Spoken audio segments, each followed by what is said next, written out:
Hello, my name is Emma. This is Emma Entertains. Welcome to my Twitch or YouTube if you're watching this later.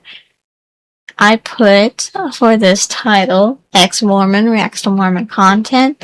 Let's see. This video is called TikTok's most controversial Mormon TradWife.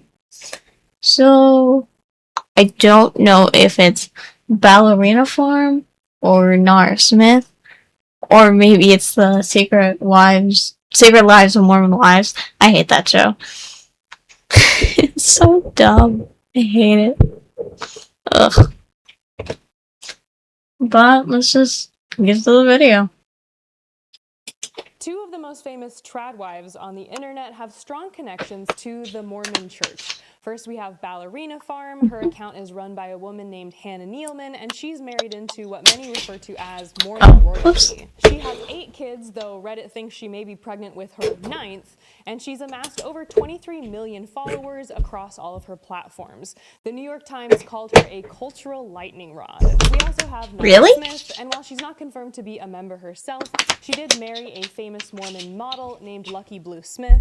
She has 4 children at the age of 24, what kind of name is that? And she has 17 million followers across platforms. There you go. If you've spent any time at all on Instagram Reels or on TikTok, you've probably come across these women at some point on your screen. And I'll say more generally, the TradWife movement has sparked internet controversy for years. I haven't ever seen Nora Smith, but I got Ballerina Farm one time, like making bread or something.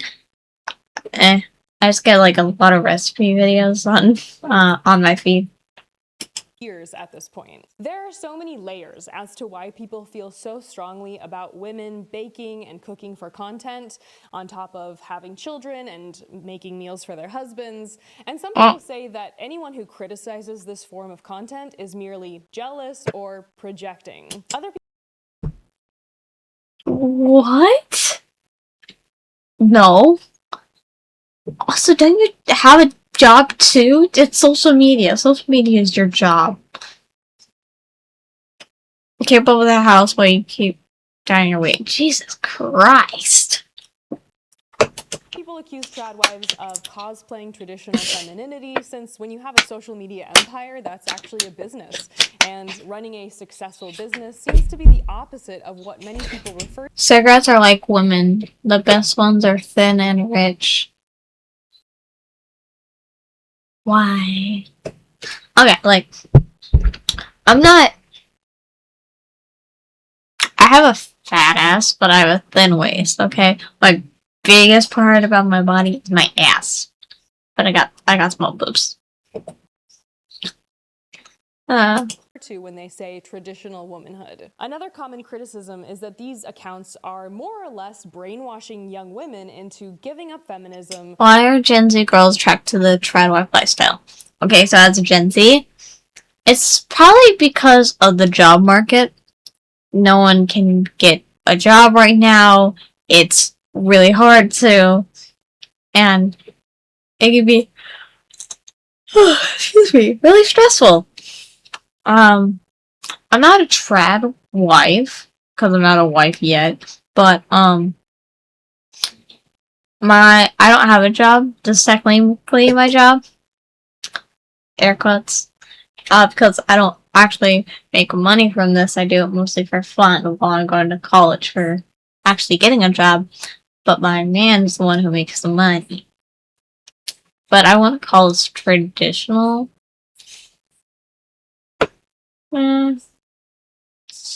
Do I clean up sometimes? Sure. Do I sometimes cook for him? Sure. But he also does that for me too. Like what? But Gen Z is probably attracted to it because of how fucked the world is right now. Between the job market and inflation, some people just don't want to deal with the hassle of going to work anymore when there's so little pay for so many requirements. It gets ridiculous, honestly. and to submitting to the patriarchy, and that this content is basically a form of religious and conservative propaganda that's meant to convince women that the only way they'll be happy is to be pregnant and in a kitchen. Some say this content is especially misleading because it neglects to inform the young... Is social media making women more conservative?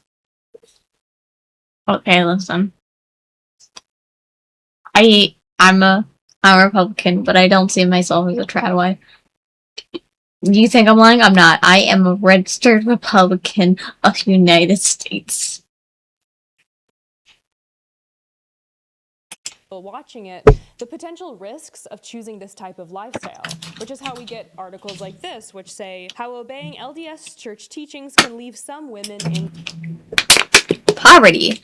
For years, the faith leaders taught that mothers should stay at home with their children. Most of them just pay a steep price when they entered the workforce. Oh.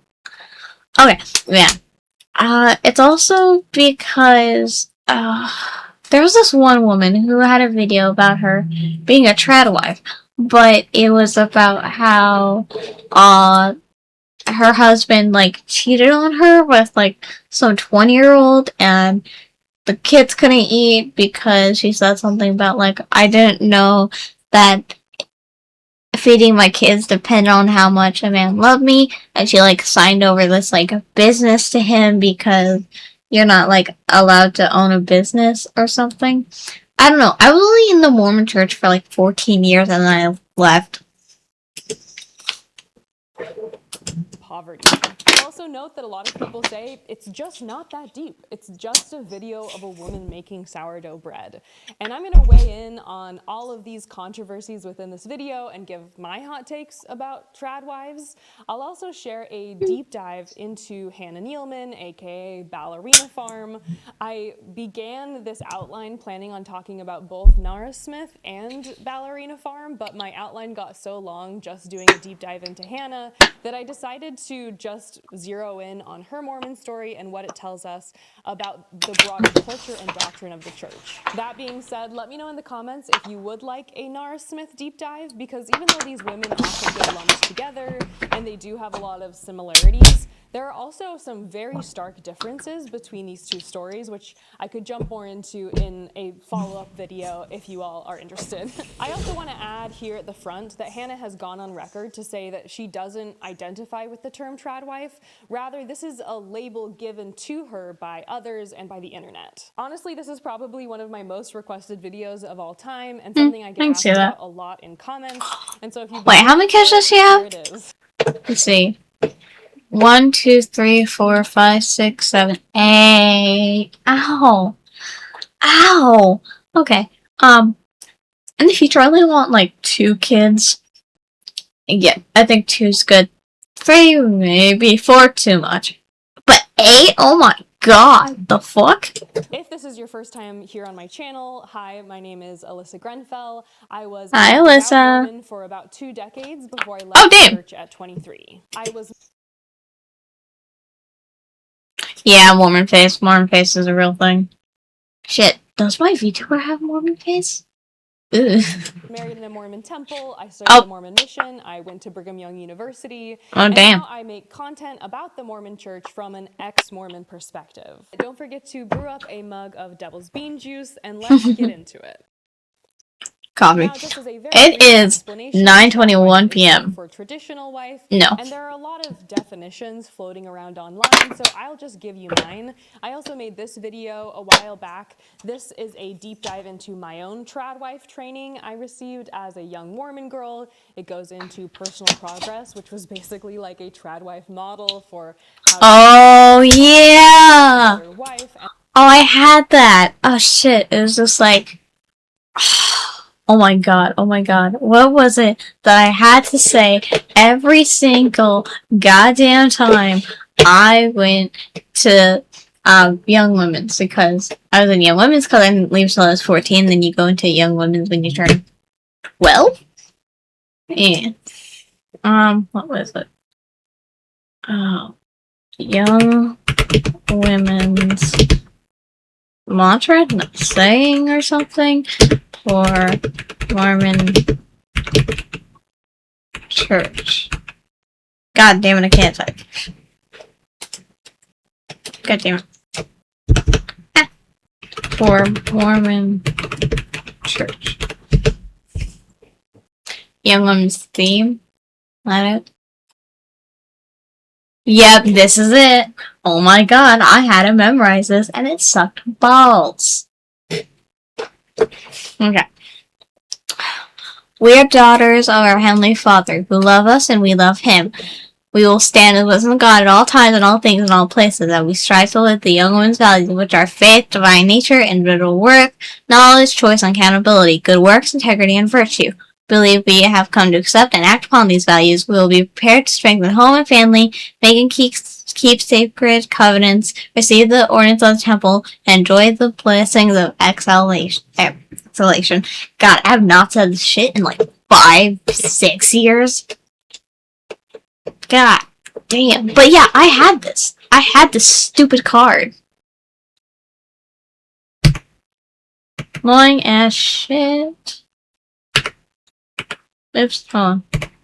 There we go. Gotta fix my face. I don't have like a Steam Deck yet, so that's a little bit annoying. There we go. And a better mother. I'll link that below if you want to check that out. For me, a TradWife is someone who embraces very strict and traditional gender norms within parenting and within the home.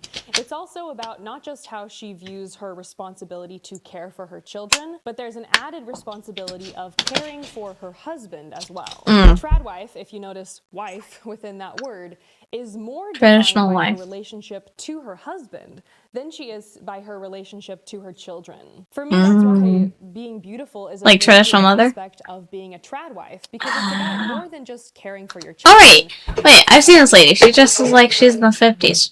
Well, mostly. I think it's mostly the hair. Red. Looking hot for your husband. I miss bread so fucking much. I love zucchini bread, but I cannot find a gluten-free zucchini bread for so long. It's annoying. And I have like, it's not a gluten allergy, I have an autoimmune disease where I cannot for the life of me eat gluten, or my body just rejects it. It hates it. I get red, itchy, bumpy. I feel like shit. It's the worst. It's called celiac, and I hate it. When I eat sandwiches, it's potato bread. When I have noodles, it's rice noodles. Let's see.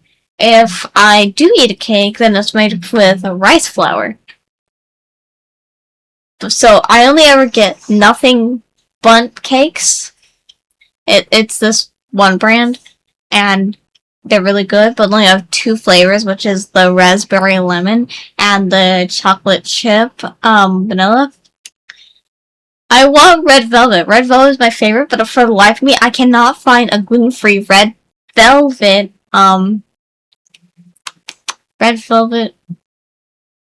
cake. And tasty food, and seeing your responsibility. I think that's why when you look at pictures of TradWives online, often it's the wife in relationship to the husband, and not just simply pictures of women caring for children. Oh wait, shit, this reminds me of this necklace I got. I don't know if I put it back here or not, because I'm not religious. I just wear crosses because, duh, I'm goth. They're mostly more like tombstones and like gravestones, basically, because some of them have crosses and some of them are just like slabs. But I wear the crosses because of that. And I got this one necklace from Hot Topic the other day, but I don't know if I have it. One second. Yeah.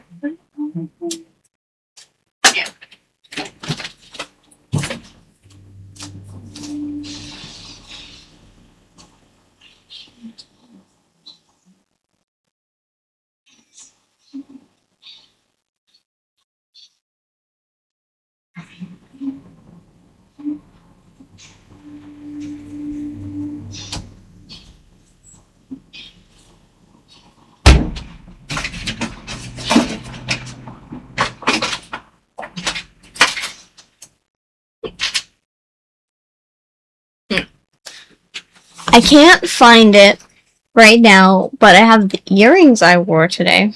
Can you even tell what that is? Oh, it's a cross, but... My room is like mostly dark because I don't really like light. But this does not work well for the camera, does it? Oh, whatever. Okay. I shall find the necklace later. I just probably put it somewhere while I was cleaning. Wives are also often very religiously coded, and so submission to one's husband is seen as a sign that you have faith in God and that you have faith in the roles that God has. I think that's why when you look at pictures of TradWives online, often it's the wife in relationship to the husband and not just simply pictures of women caring for children. TradWives are also often very religiously coded, and so submission to one's husband 5 ways to submit to your husband is seen as a sign. 1. Go out of your way to do something special for him. That's just normal in a relationship. Both people should do that. That you have faith in God. 2. Do not boss him around or snap at him. That's normal in a relationship.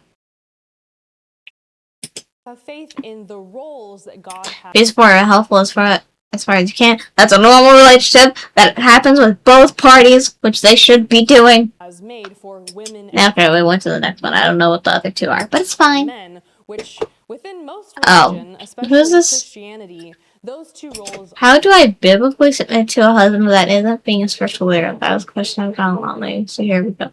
Okay. Why do white women always have these spoons? I say this as a white woman, but I have a spoon in my kitchen. Are distinctly different. And that's why I think TradWives and Mormonism and Mormon doctrine really go together like peanut butter and jelly. It's why I think using Mormon doctrine to understand Hannah Nealman's life is so vitally important, and you really can't divorce the 2. It's not like these 2 things exist. Bro, she looks 17. She looks 17 right here. No. In different paradigms. I think the reason Hannah makes the choices she has in her life is largely in part due to her devout belief in her religion. Here's a document I've shown many times. This is the Family Proclamation to the World, and it's basically on the wall of any devout Mormon home I've ever been in. Oh no, I've actually never had this in my house.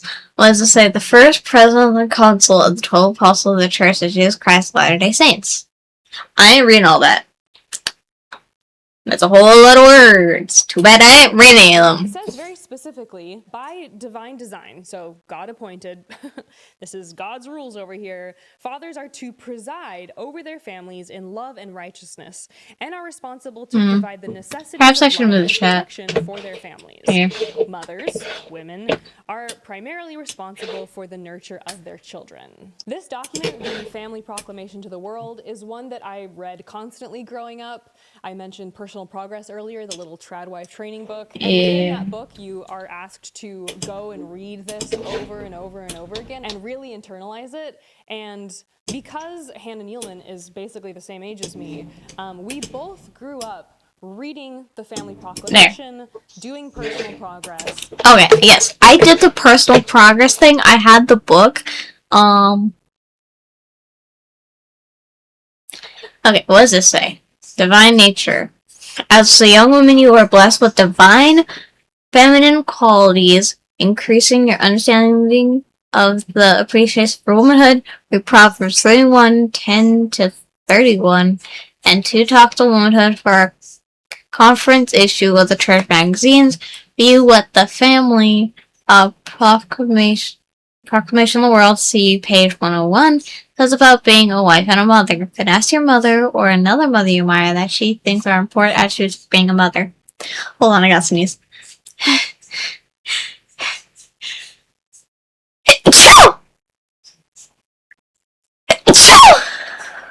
Okay.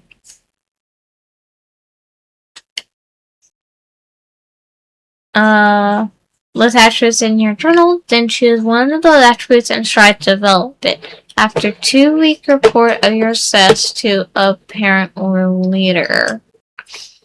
Okay, I don't remember doing that part, but I remember this. I remember the stupid book.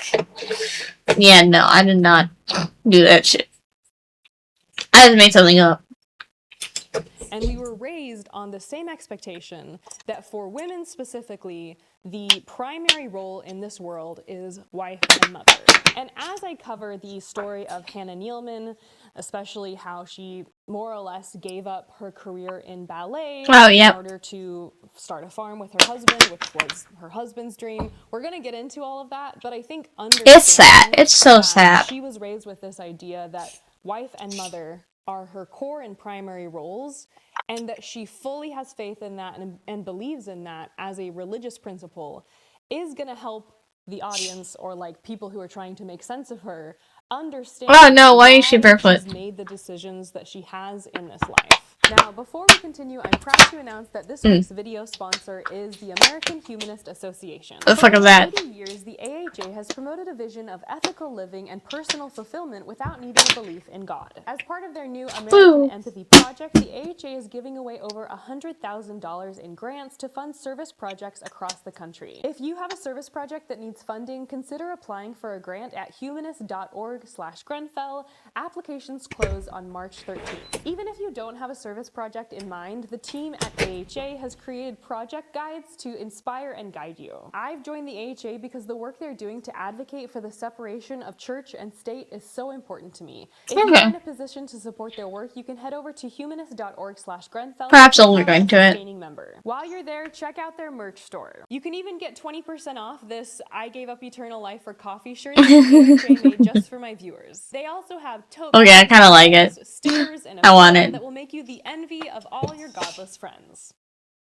Now, I think the difference between a TradWife and a stay-at-home mom is that a stay-at-home mom is more defined by her relationship to care for her kids, instead of viewing herself as caring for her husband as well. I have 2 kids, and I, at certain points in my life, have been a stay-at-home mom, especially when my children were newborn babies, and I'll say that my husband was fully in the trenches with me, changing diapers and getting up late at night. I was not wearing makeup throughout that time, but rather had my hair up in a messy bun and had sweats on. For me, a stay-at-home mom is defined by a new mom. One's life and the early years of childhood, and less defined by ideology. I do think that in a Venn diagram, these two roles of TradWife and stay-at-home mom do have a lot of overlap, but there's also elements of them that are distinctly different. Yeah. A Mormon/Ex-Mormon analysis of Nealman, aka Ballerina Farm. And I'll say that I think, just like with my Outdoor Boys video where I talked about how he recently joined, I wonder if it's loud enough for you guys. I think that there is obviously the person themselves and their own Mormon story, but there's also what this person in their life tells us about Mormon doctrine and culture. Anti-temple wedding video. That is the more interesting part to me, that it's not just about this person's story specifically, but it's what it reveals about this broader church culture. I also think that with Ballerina Farm specifically, because her audience is so massive, it's also what her content tells us about culture in general. So it's not just about her Mormon story, but it's what Mormon. Most men want to return to traditional gender roles, but women aren't so sure.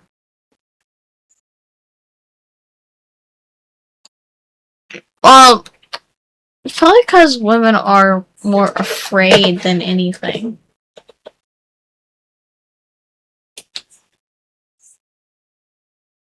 Okay.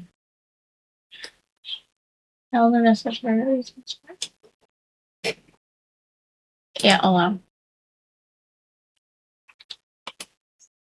Okay, sorry about that. Great, so it's mostly because women are afraid. Because, but also men are afraid too. It's more of who's gonna cheat on who. Are you gonna cheat? Is there a prenup? Do you have to pay alimony? Will this person take half of what I own? Will this person take away my independence, my autonomy? Basically all that stuff. Because in a relationship, you have to give like 100%. And some days you can't give 100%. and your partner is supposed to be there for you. They are your spouse.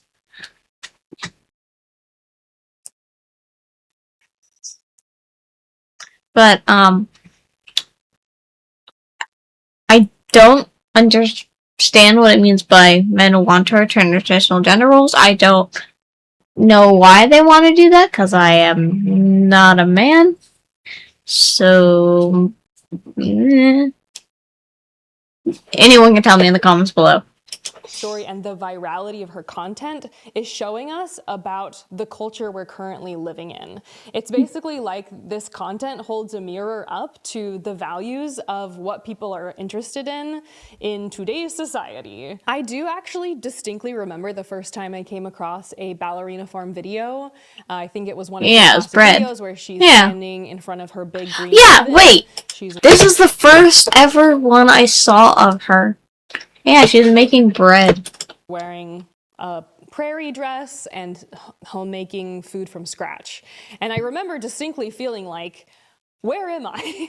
Like, it feels like you're almost watching a historical reenactment of some kind, because it feels like you're that's what I thought it was at first. A different world to some extent. Bread. And I remember clicking through to the video, seeing her feed, yeah. picking up that they were in Utah, and then of course taking to Google to ask, is Ballerina Farm Mormon? And of course, the quick answer is yes. A lot of people have compared her content to Little House on the Prairie. I that makes sense. grew up reading Little House on the Prairie. I grew up not watching it, I read all the but I watch it now. Watched the TV show. Yeah, the TV show. For me, stepping into the world of her content feels not just reminiscent of traditional wives or gender roles, but specifically that it's reminiscent of Mormon pioneer women. Not that Little House on the Prairie is Mormon specifically, but that anyone who grew up Mormon was definitely raised on these romanticized stories of these faithful Mormon pioneers heading west. The movie I think of is Legacy. It's linked on YouTube if you want to check it out. And that form of womanhood is very valorized even today in today's modern world. Okay, if you guys didn't know this yet, Mormons used to believe that during when Lucifer or Satan, same person if you want to say that, basically the ones who believed in God stayed angels, the one who followed Satan became devils, but the people who were in the middle became black people and then were sent down to earth, and that's why black people exist. But that's what Mormons believe, or used to. But now they've changed the whole doctrine and stuff. It's just like, oh yeah, we accept you too, blah blah. And then, and they called Native Americans, basically, this is not a slur, this is basically the, what's called, historical definition, I guess, Redskins, basically what Mormons believed was that Native Americans had red skin because they killed Mormons and put their blood on them. Yeah. White power! Or some shit like that, I guess. World amongst Mormon people. Before we continue, just a quick reminder to like this video, subscribe to my channel. I have a new video about the Mormon Church every single week. I talk about Mormon church doctrine, pop culture, my experience in the church. So don't forget to subscribe if you want to see that. Go ahead and check her out, guys. I will link the original video down below. Feel free to drop a comment if you have any ballerina farm hot takes. It seems that there's a never-ending discourse around this subject, so I'm sure that even if this video was 500 hours long, I would still not be able to fit everything into this video, so drop a comment if you have any thoughts yourself. I also received a lot of requests to cover the Elizabeth Smart story. There was a Netflix documentary about I have no idea what that is. I do have a separate Patreon video where I went into her story, some of the Mormon connections, because I felt like the documentary does touch on the Mormon church and Mormon doctrine, but I feel like there was so much that was popping out at me as I was watching that I feel like really needed to be highlighted. So I went over her story, I reacted to the documentary, and also added my own analysis in this Patreon video. It's already posted if you want to check it out. Hannah Nealman was born as Hannah Wright. She was born in Utah to a large Mormon family of 9 children. Her parents owned a flower shop. Aww. And at a very young age, she showed a huge talent for dance. To read from this article, it says, so after a ballet concert when Hannah was young, a friend suggested that she might be good enough to get into the Juilliard School in New York City. Wow. Considered one of the world's leading dance schools. With some encouragement from her family, Hannah pursued that goal until she was admitted to the prestigious school's summer program when she was 14. And going into this, I mean, even growing up, I heard Juilliard get tossed around. I've always known it's basically the most prestigious school for a lot of different art forms. And so for me, for Hannah to get into Juilliard at 14, I think of it as almost like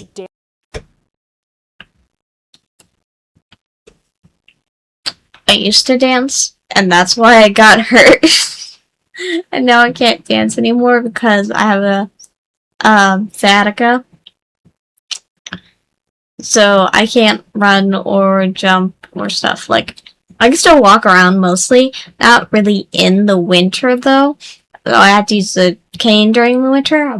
But I, oh, what is it? What is it? In the summer or when it's getting hotter, like now I don't have to use a cane because Arizona, so it gets hot as hell here.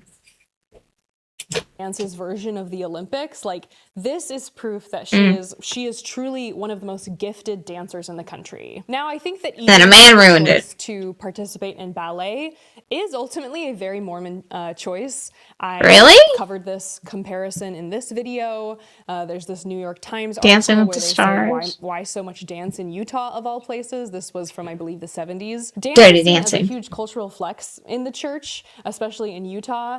And it's not just any dance. I would say from my research, it's specifically ballet and ballroom dance. And so the fact that like Hannah is introduced to dance specifically, even that choice of origin already feels like a pretty Mormon story to me. To continue reading from the article, it says at 16, Hannah earned a scholarship to Brigham Young University.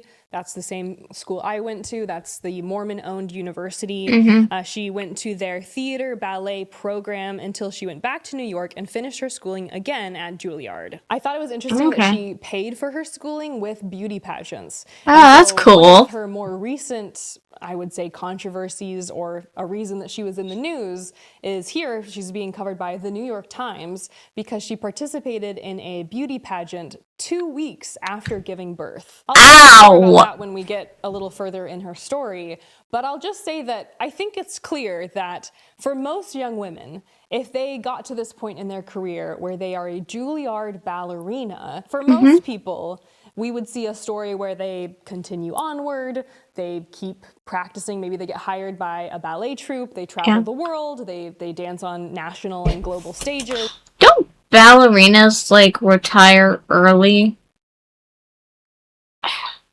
Why couldn't, her husband, I don't remember his name, like, what am I saying, let her? No, not let her, because that's a weird phrasing. Like, why didn't he want her to finish the schooling first and, you know, live a dream and then get pregnant? Because they retire, like, early. Like, early, and then she could have kids after that. What the hell? That's probably the most typical story of a Juilliard ballerina. But this is, at its heart, a Mormon story and not a Juilliard story. And so this is not the case for Hannah. And I'll say, too, I'm about to start reading a little bit from... Oh, God, what is this move called again? A grandite? Yeah, grandite. National and global stages. That's probably the most typical story of a Juilliard ballerina. But this is at its heart a Mormon story and not a Juilliard story. And so this is not the case for Hannah. And I'll say too, I'm about to start reading a little bit from this article. This is from the Times coverage of Ballerina Farm. This is yet another instance of a controversy, or a time that people started talking about Ballerina Farm and Hannah a lot, was when this article was published. It was covered by Candace Owens and Brett Cooper and a lot of other conservative internet figures, and I'm going to be quoting pieces of it in this video. Now, at this point, we have Hannah living in New York City, fulfilling her dreams. She's dancing all day. She's ultra talented. And while she's in New York City for school... Wait, she was the White Swan? That's like a big role. Oh my... Jesus! Point, she travels back to Utah to visit family. Dun, dun, dun. Enter Daniel, her future husband. She met him at what I assume was a BYU basketball game. This is where it gets a bit dark from the outside looking in, and what I'm about to tell you, the story of how their courtship went, reminds me of this TikTok video, which I figured I'd show you just to kick off this part of our conversation. I met him, and he wouldn't leave my father's store for 3 weeks. He camped outside. He would throw rocks through my window with notes that said, "Please go out with me." Grandma, you little victim. What the fuck? And honestly, those types of videos... Oh my god. Grandma, you little victim. What the fuck? Those are kind of a trend. There's other versions of the same sentiment you can find on TikTok, where it's basically like the love story is a woman being so continuously hounded by a man that she finally just gives into him and gives up, even though in a lot of the stories it seems like she was saying no at the beginning. For me, these stories are often told... You know what my man did when he, well, he didn't really, like, ask me out, but when we were friends and he had a crush on me, he would let me paint his nails because he didn't really care about that all that much, back then. And then, so, he would ask me to paint his nails for an excuse to let me hold his hand. He's so dumb, I love him.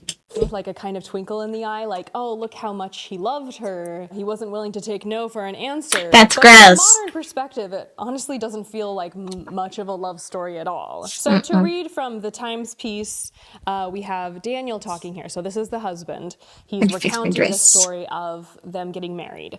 And he says, "I saw her and I was ready to go," he says. "Sign me up. I was thinking, she was 23, but she wouldn't go on a date with me for 6 months. I feel like I need a little red flag. Maybe I'll buy one of those for future videos. It's not that like she wouldn't get married for 6 months because she keeps saying no. Like, it's that it takes essentially 6 months of him wearing her down to go on a date. It seems like she's even willing to go on a first date.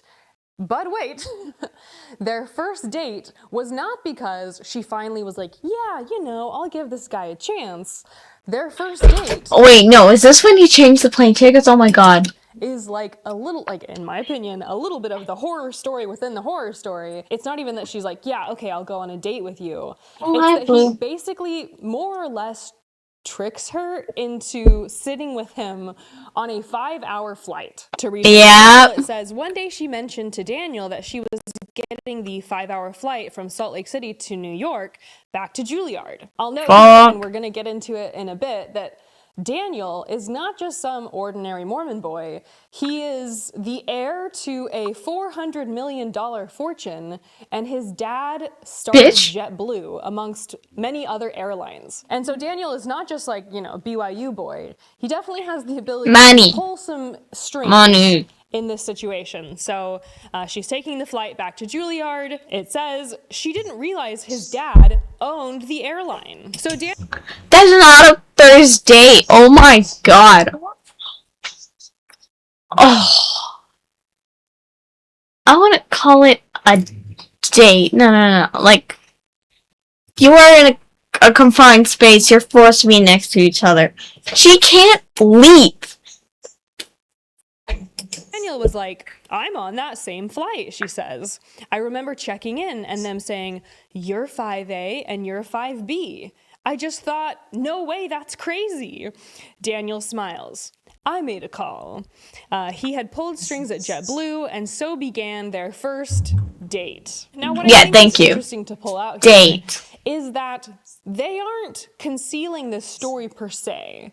Because I think for a lot of people, like in the TikTok video I just showed, a lot of people might be like, that seems like a bit of a potentially malicious way to start a relationship, to kind of trick someone into sitting next to you after they've said they don't want to date you for 6 months. But I think the reason that they are pretty proud of the story and willing to tell the story to the journalist is specifically because they feel it's a super romantic story. It's not. It's creepy. Mormon brain.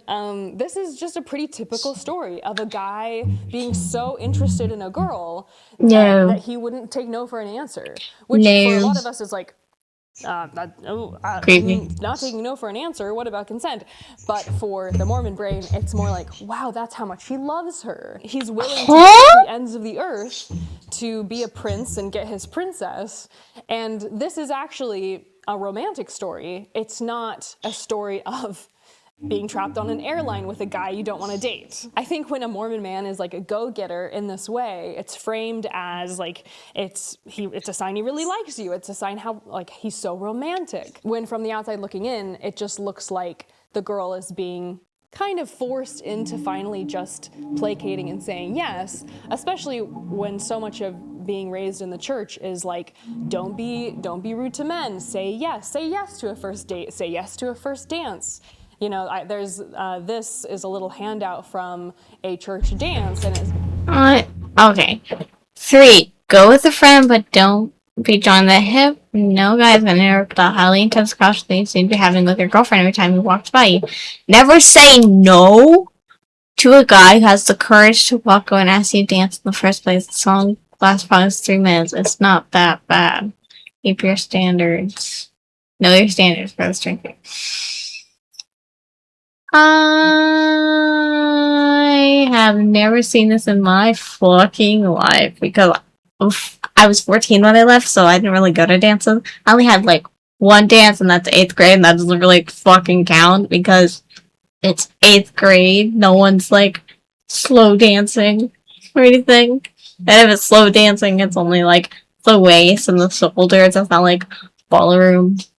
Basically says like, if the boy was willing to do the hard thing of asking you to dance, you should do the hard thing. Like the least you can do is dance with him and say yes. And these are like the two sides of the coin. He asked you, and that was his responsibility, and your responsibility is to say yes. Now to give a little background on Daniel. Daniel and I are both one of 9 kids. God damn it, Mormons. God. He has 7 sisters, 1 brother. I have 7 brothers, 1 sister. Yang yang. Here I am with my mom. She travels 45 minutes each way a week to help me with the newborn stage. Couldn't have done without her. I'm sorry. Why didn't you just like have? Oh no, it's probably not in your room because they have so many goddamn kids. I thought it was interesting they have the same number of children in the family they grew up with. So Daniel was also one of 9 children, big Mormon family. The difference being he was born into an ultra-wealthy family.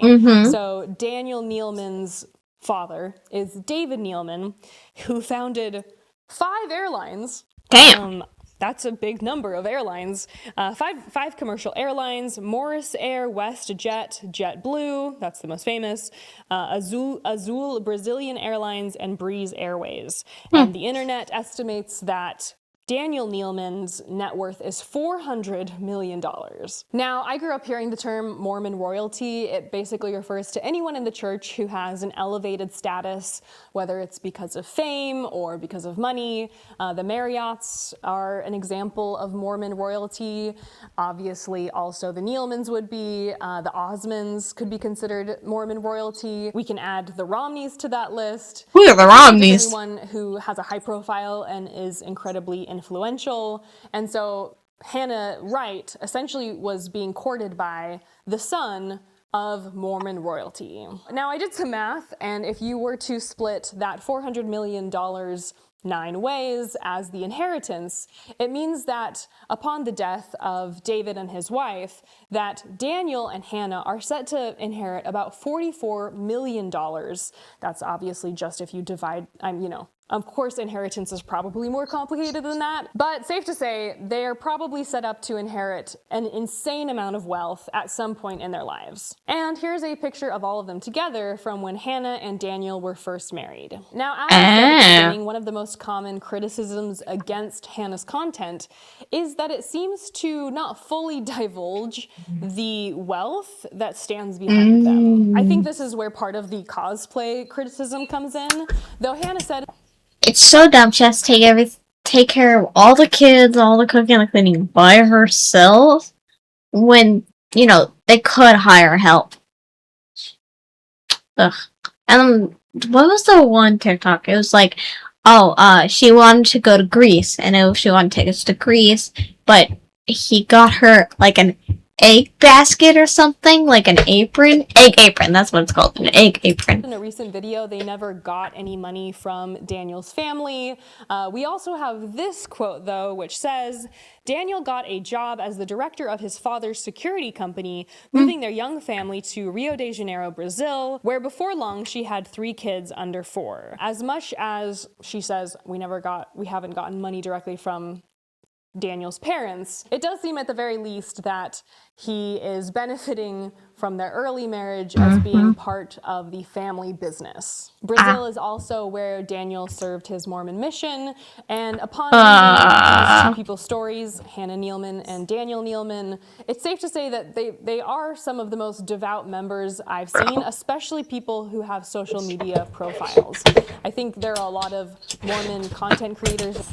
She's not allowed to have, like, caffeine or anything. She's not allowed, coffee or tea. It's like hot drinks, but they're allowed to drink hot chocolate. Mormonism has so many goddamn hypocrisies in it. I swear to God. And influencers, but often they're seen not really wearing their garments or not depicting themselves or showing themselves going to church. Based on their stories coming from huge Mormon families, from everything I read about them, they are basically just about as devout as you can get. When they got married, Hannah was 21 and Daniel was 23. And to quote from the article, it said, so back then I just thought 2 we should years date older. for It's not a bad. year before marriage. She continues, so I could go to school and whatever. And Daniel was like, it's not going to work. We've got to get married now. Ugh. Okay, steamrolled Gag. there. After a month, they were engaged. 2 months after that, they were married. What? The married couple moved to the Upper West Side. It says 3 months after that, she was pregnant. So 3 months after getting married, pregnant. The first Juilliard undergraduate to be expecting in modern history. And I did find this video. This is from her Instagram. She posted a video of her She's pregnant. at Juilliard dancing, doing Is that allowed? while she's 8 months pregnant. Now, obviously, a very fast marriage is super common, very normalized in the church. It's not a huge surprise they got married this fast. As she notes, she's like, I think maybe we should date for at least a year, which for now, to modern standards, even that is super fast. From the day I met my husband to the day we got married was 10 months. So even we did not match this expectation of a year. And honestly, I think these 2 stories, the story of him dating her even though she was saying no, dating, entrapping her on the plane, and then him steamrolling her over when to get married, it really sets the stage for what the rest of their relationship seems to look like. This is why I think even though Hannah says she's not a TradWife, many people call her one, because we see in their relationship story not just her sacrificing for her children, but specifically submitting to her boyfriend or husband's wishes for her life. So it's not just that she's having babies or being a stay-at-home mom to raise them. It's that even before children enter the picture, she is still submitting to the man's will. I went to the bathroom and I grabbed another drink. Kickstart for punch. Alright. Back to it. Oh, I did not mean to put that up. Okay. Daniel also got married in the temple. I'll Oops. also say that my brain keeps confusing David and Daniel because those are so similar to me, so I'm sorry if I misspeak at some point. It's not my fault, they all sound the same. When Hannah and Daniel got married, they got married in a temple. As I've said in other videos, this is another marker of a devout Mormon couple. To get married in the temple and to serve a mission, you have to complete the temple endowment. My parents had to wear these. They don't anymore because, you know, we left the church. But I didn't let this can stay in the fridge too long. Like, not enough. So I'm going to go grab a glass of ice. I shall be right back. Again.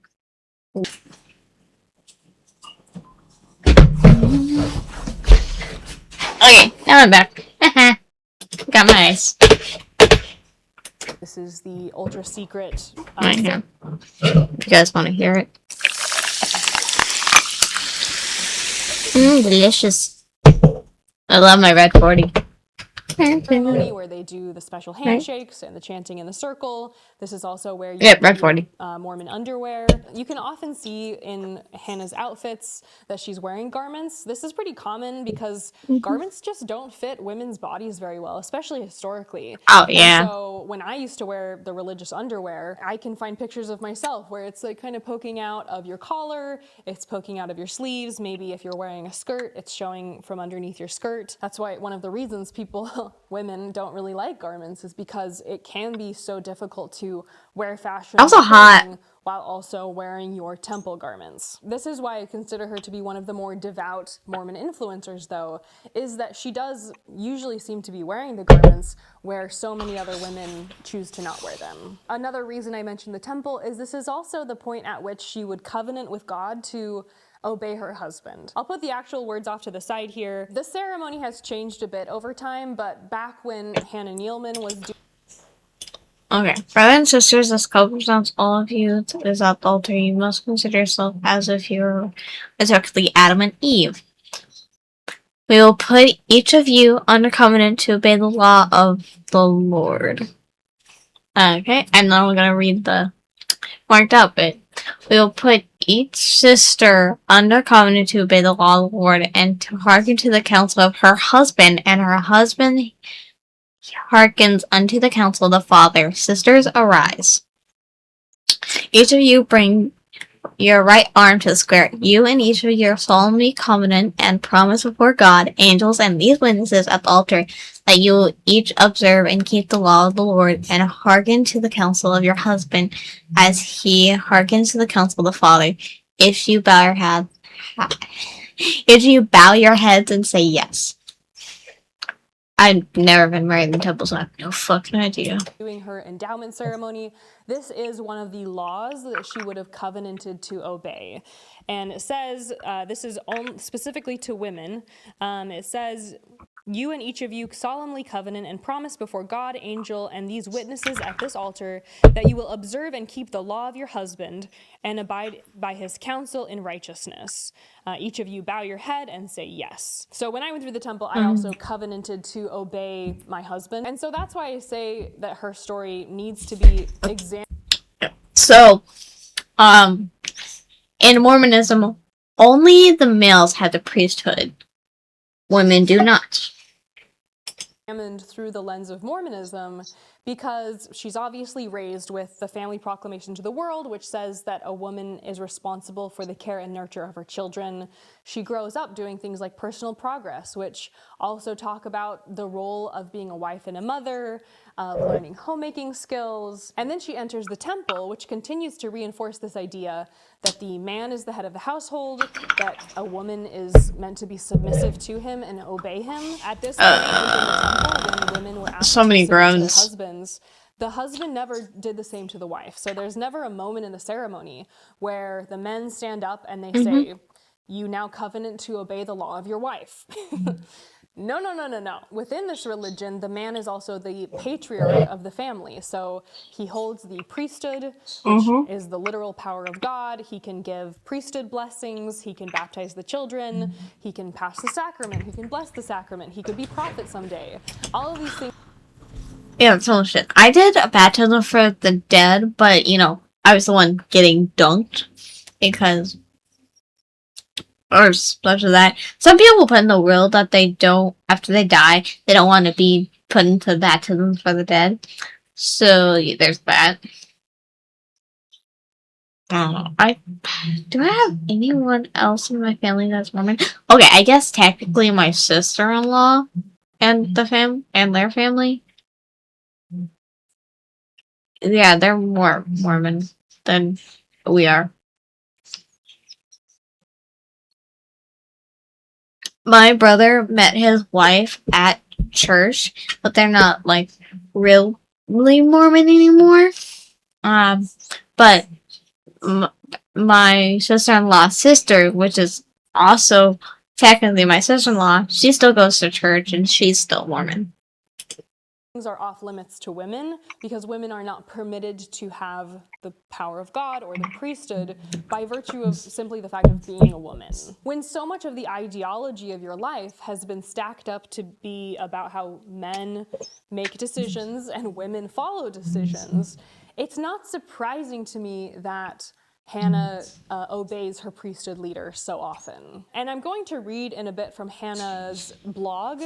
This is a blog that she had early in her marriage. And I think it reveals the extent to which, especially in those early years, she's struggling with her identity of being a wife and mother, and being a wife and mother instead of being a Juilliard ballerina in New York City. Now, at this point, I'd like to address this idea that it is anti-feminist to criticize another woman's choices. Now, for me, this still feels like...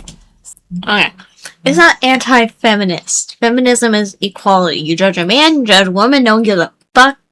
Sexism in disguise. Because this idea that we should never criticize any choice a woman makes, purely because she's a woman, is still just another version of putting women on a pedestal. It means that we can't humanize them. They can't be imperfect people who make good choices and bad choices. It means that we are, once again, reverting to this whore and Madonna complex, where women should be beyond reproach, put on a pedestal, and that every choice a woman ever makes is a good choice purely because she's a woman. I'll also say that the only people I ever really see levying this criticism are traditional conservatives. And these are the people who don't even like feminism.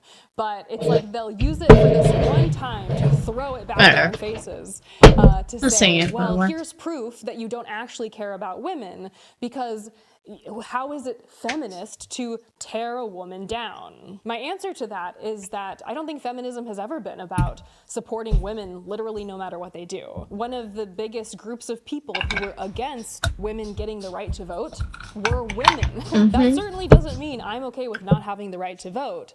It just means that women are also imperfect people. And the most humanizing thing we can do is engaging with these ideas head on, rather than saying, we simply can't talk about it because it's a woman. In my opinion, why would we not want to dissect and discuss one of the biggest examples of traditional femininity on the internet?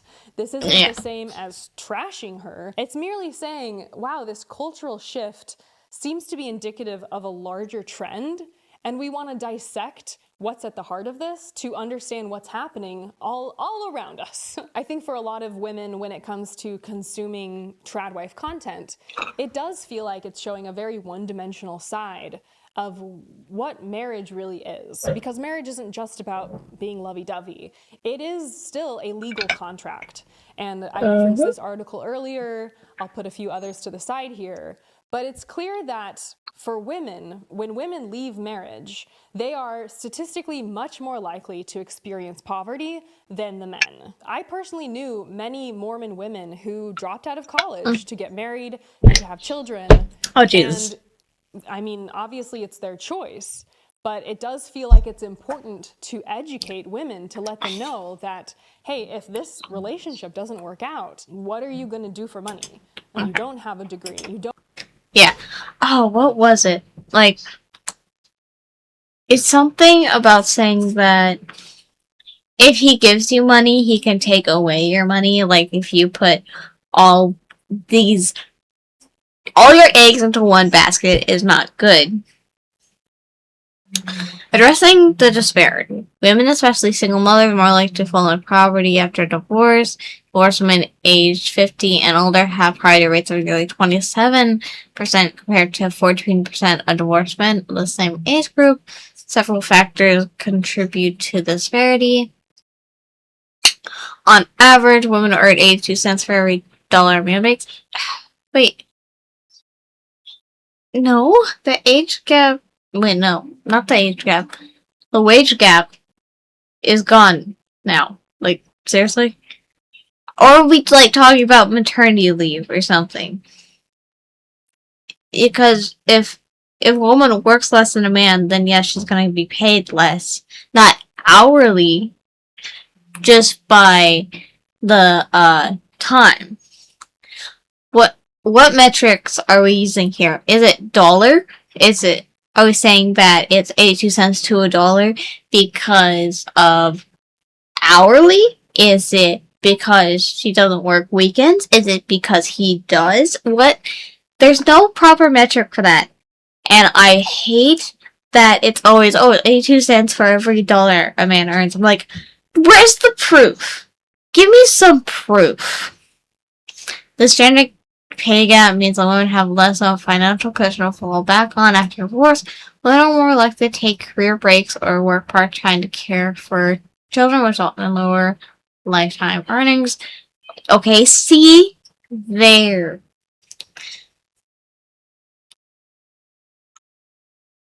Women are also more likely to be the primary caregivers as children are divorced, but can limit their ability to pursue higher paying job opportunities. Childcare expensive, can strain financials, excessive for single mothers who may not receive adequate child support. Okay. This is more like a societal issue, but there's no pay gap anymore. I'm sorry, but there's not. I work jobs, okay? I got paid $15 an hour. So did everyone else, unless they were in a higher position, like manager.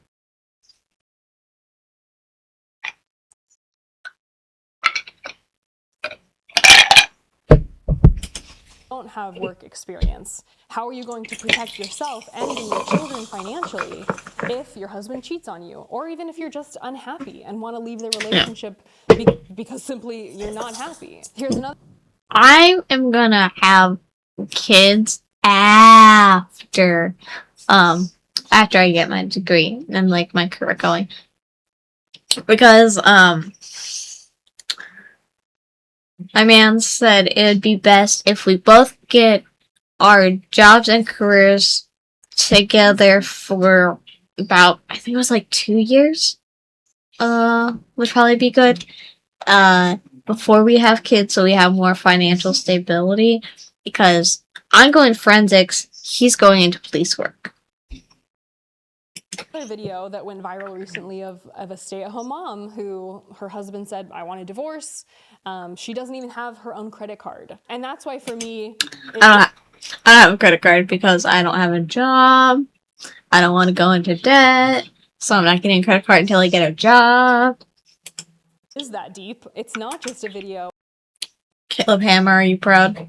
Of a woman making sourdough I'm sorry. bread. Because, you know, I'm sure for women who are in their 9-to-5 jobs who are watching this content, there obviously, even within the comments, are people saying, wow, I wish I could just stay at home and love on my babies. But it is a little bit of all that glitters is not gold, because there are risks to choosing that lifestyle.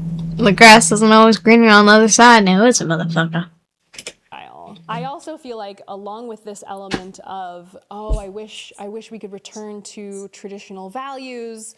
I wish we need to make America great again, obviously. Within all of this conservative rhetoric around how women should be, I think for a lot of women who look back even a few decades of our history, it's very clear women had significantly less autonomy. I'm sorry, what was I say? I never thought I'd be here, 37 years old, 2 kids, no income, no safety net. Damn.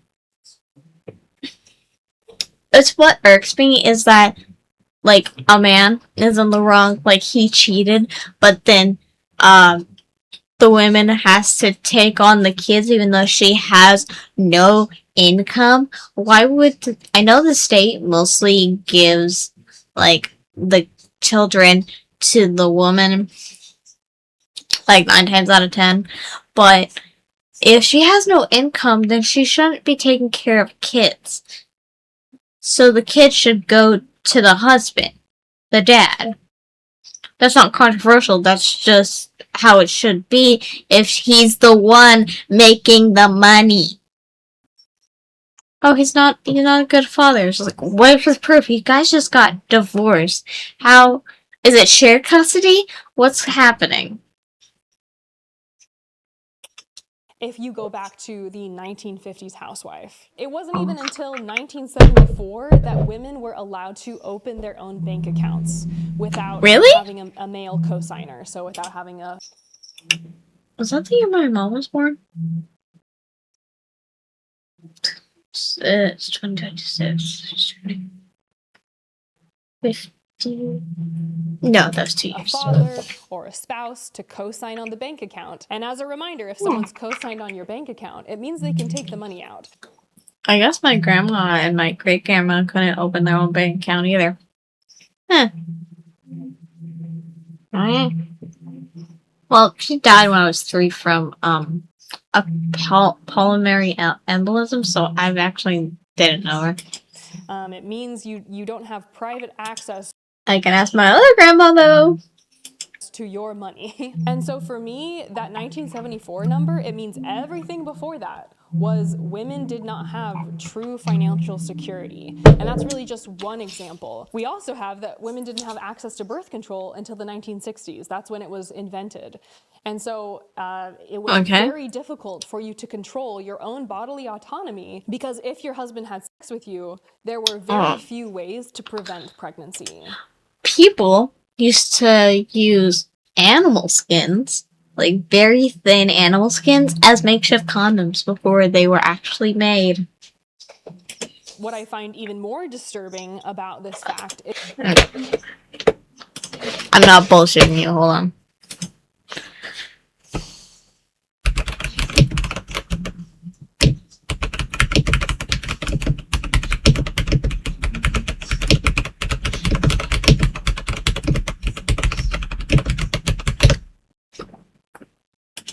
Yes, soil accounts confirm that the animal membrane, specifically intestines or bladders from sheep, calves, or goats, were used as condoms long before the invention of rubber. Haha. Referred to as skin condoms, were often clean, soaked, and used as reusable protection against several infections. Ancient sex early modern use. While ancient Romans may have used linen and animal materials, the earliest document of membrane condom dates back to the 16th century. These condoms were crafted from processed animal intestines, bladders, or fish skin. Fish skin? But they have scales. That's like the inside? Reused, unlike modern alternatives, they were often expensive and designed to be washed and reused multiple times. Oh. Document from the 18th century indicates that these items require careful maintenance, sometimes being soaked in milk to keep them pliable. Ew. Ugh. Is there photos? Hold on, I know. I'm going down into that. Don't open this without opening this. Okay. Whoa, what the fuck?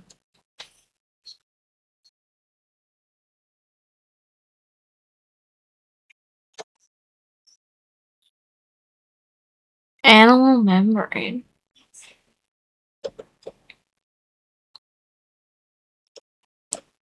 Huh.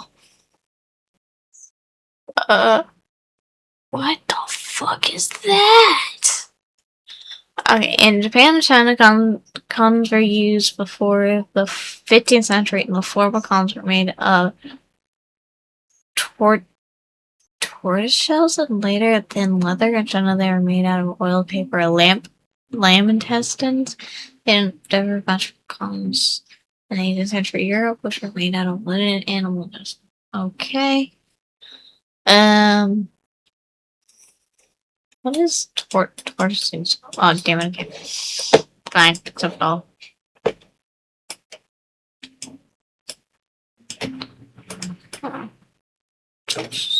Copy.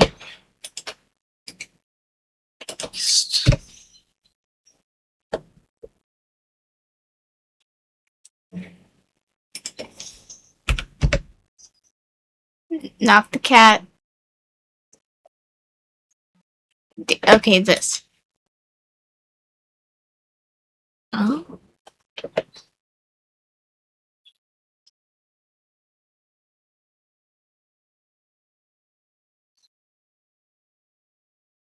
Oh, well, I don't know. You can't really trust Wikipedia. Wikipedia. Material. God damn it. I cannot type today.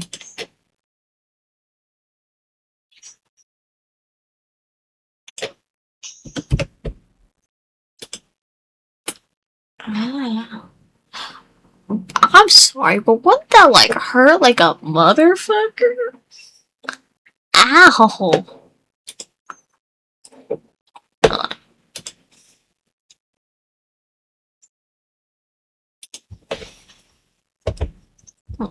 They were often one-times filled, all had to be dipped in water for use. The condom mark in the 8th century was dominated by two bottles of Mr. Phelps and Mrs. Perkins, but there was a simple recipe maker on home. He was so kind. 4 penis sheath rings, 1 finger sheath, 3 bass bells, and 1 wooden tilt. From Japan? What year was this? I did not know they had, like, actual sex toys back then. Oh my god. This looks like a fucking light bulb. Okay, 4 penis sheaths. 1, 2, 3, 4. And then, what is this one yet? 1 finger sheaths. Oh, this one must be the finger one. I'll make me touch. And 3 bass bells. And 1 wind. I'm sorry.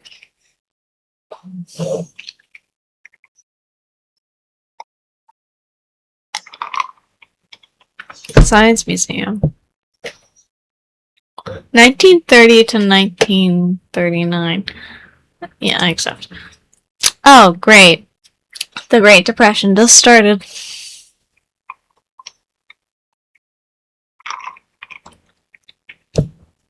Okay, but like, how?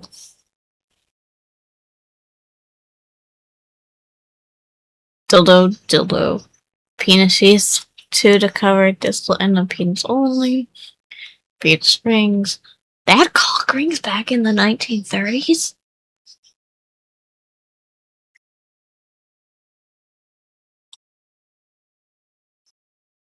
Wait, did I say 1939 was the Great Depression? No.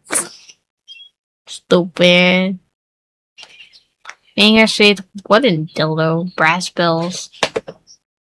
For use in vagina. What the fuck? Piece of Raffia. What the fuck is Raffia? Oh, paper. Oh, AIDS? Booklet. Vacuum vessel. Oh, how to use these things? Hold on. What's Raffia?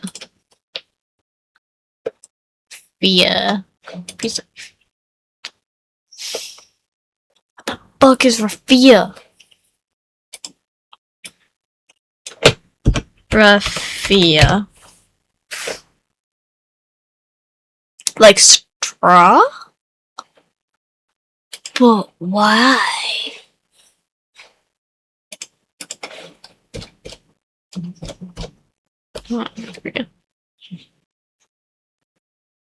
Why?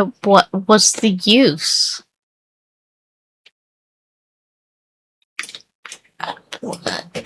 What?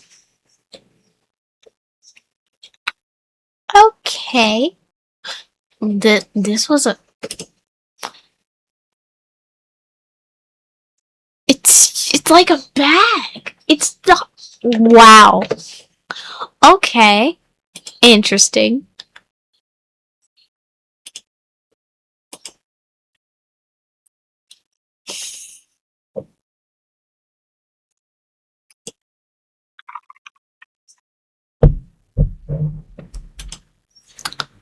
Okay. Yes, thin animal.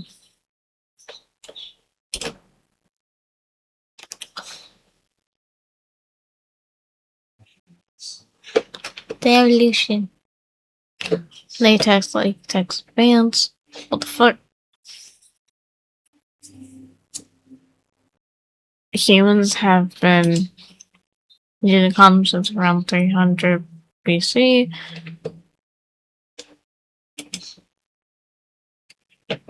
Linen, animal intestines, rubber, latex bands. Well.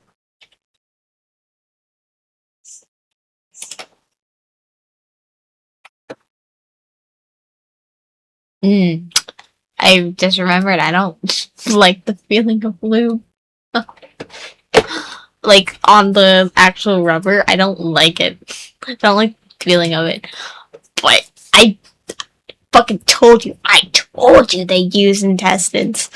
Okay, prior to the 1970s, marital rape was legal in every U.S. state and only first became partial outlawed in Michigan, Delaware to 1974, and wholly outlawed in South Dakota and Nebraska in 1975. The court case Oregon versus Rideout in 1975 was the first time in which someone stood trial for raping their spouse while they lived together. Oh god. Oh, first time chatter.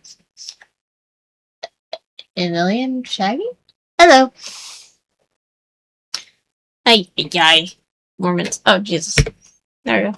Is that it wasn't even until 1960. What I find even more disturbing about this fact is that it wasn't even until 1970s that marital rape was outlawed. So what this means is that before the 1970s, if your husband wanted to have sex with you and you said, "No, I don't want to do that," and then he did anyways, what that means is that that wasn't against the law. There's no way you can take that to the courts and say, "My husband is raping me."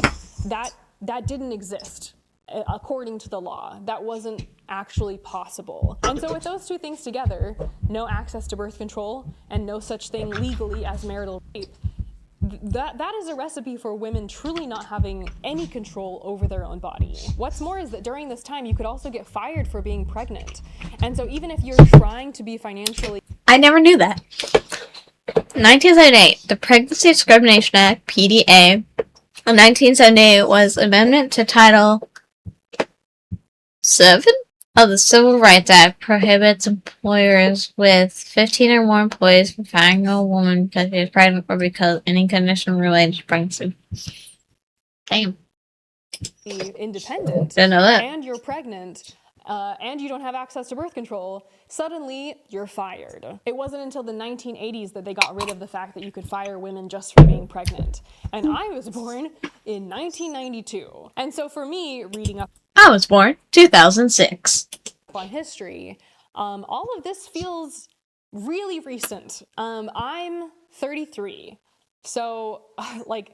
I may be a little old, but I'm not that old. And the fact that women were just getting rights, just getting access to bank accounts and to birth control and to workplace protections, not even just like 50 years ago, that these things are just now coming online, it does feel very scary when people are embracing this idea that we need to return to the way things used to be. It seems like people often say, like, well, people used to respect the sanctity of marriage.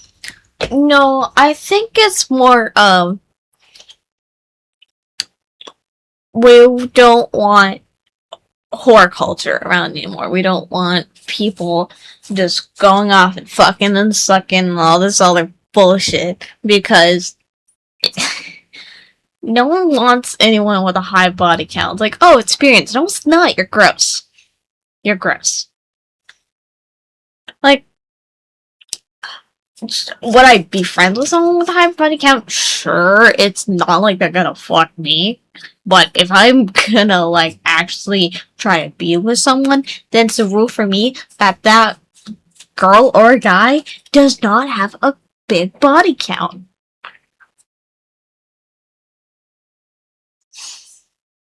It's not like a purity thing. I'm not pure or anything. I lost my virginity at 16. So. But it's more of we want to go back to stuff being affordable again, not having two people work, and not people hoeing around, and actually protecting kids, and basic stuff like that. It's not really the sanctity of marriage I care about. It's just more we want two parents in the household. Gay, straight, whatever relationship. We just want to make sure the next generation of kids isn't fucked over like Gen Z is right now. People just didn't get divorced so much back then. That was a better time. Neglecting to realize that a major reason women didn't get divorced is that they had no way of having a bank account or having their own money or having financial security. And they were incredibly dependent on their husband, even if the husband was abusive. And there are multiple times in the history of this country that the Mormon Church actively opposed this type of legislation. The Church of Jesus Christ of Latter-day Saints opposed the proposed era of 1978 after the church came out in opposition of the wording of the amendment of group of female members at LDS Church founding Mormon for era in the late 1970s. One of the most recent is the Equal Rights Amendment, which the church actively campaigned against and said, we don't want legal equity for women. We don't want... Women shouldn't have rights. Take the 19th Amendment away. This law Bullshit. Passed. So for me, when people are fantasizing about 50s housewives, it doesn't look so sparkly to me, personally. I will keep my birth control access and my bank account access. Thank you very much. And yes, thank you very much. As a happily married woman with 2 kids. I think all... I don't have insurance anymore, so I can't get birth control anymore, but, I just still have my own bank account, obviously. I have a credit card, though. These historical data points are a major reason why alarm bells go off for so many women when they come across this TradWife fantasy, especially because I think a lot of the youngest people, like people who are on TikTok, that's a very young crowd. And it can feel like, hey, I don't know if they realize just how recently we all were able to get access to these rights. I think it's about a lot more than jealousy, which is why when people are like, you're just jealous, I'm like, okay, believe whatever you want, but... Not jealous. No. That's not the word I would use for it. I think it is more of, hey, girl, are you okay with this? Because we don't know if you realize that you are only financially stable because of the man you're with, and we don't know if, like, you know, if he's gonna cheat. Like, that's... And then they'll reply with, no, I'm marrying a man that would never cheat on me. But realistically, you can never know that for sure. But on the other hand, what if he dies? Like, sure, there's life insurance, but that's not gonna be there forever. And you have kids, and you need to get a job to provide for those kids. Just like we were talking about earlier. It's about a lot more than that. I think this is especially the case because if you follow the news, a few years ago, obviously Roe versus Wade was overturned. Oh, yep. And the battle for abortion rights is a huge question, state to state to state. And I live in Texas, which is one of the worst states for access to abortion. Hold on, I never really looked it up for my state. Okay. Arizona Roe versus Wade.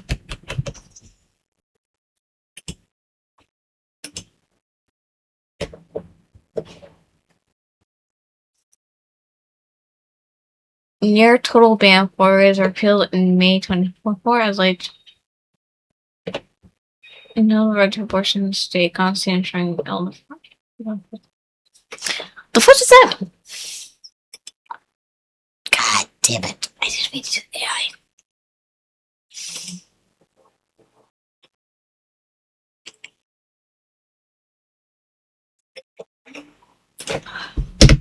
2026.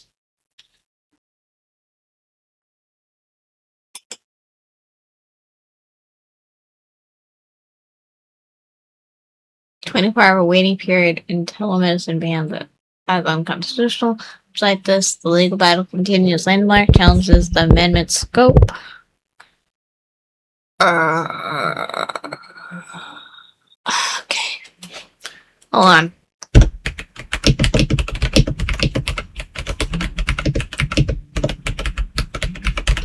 Ay.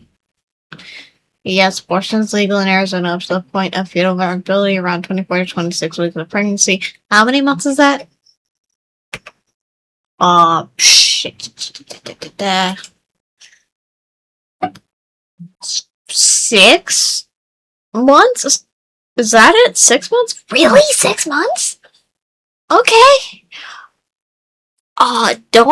Okay. No. Big is a fetus at 24 weeks. God damn it. 12 inches long, 1.5 pounds. Still removing the skin.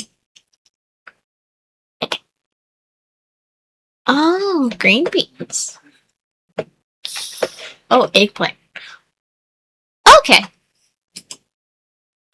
Hey, baby. Eggplant. Okay. Oh, baby size. Let's see what this is. Can you not be so blurry? That would be helpful. Okay, 30, 28, 24. So, banana to a hot dog. Got it.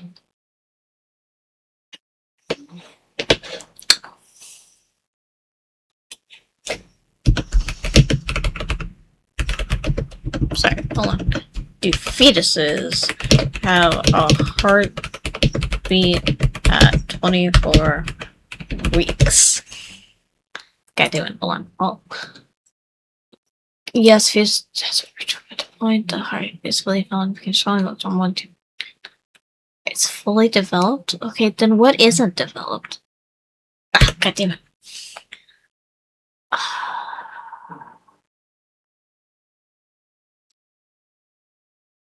Okay.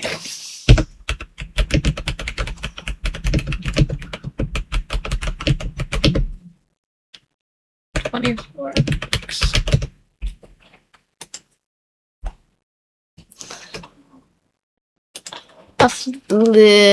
Fat, muscle, and organs. Key developments include functional ears, eyelashes, hair, and crucially lungs starting to produce surfactant, making throughout with intensive care.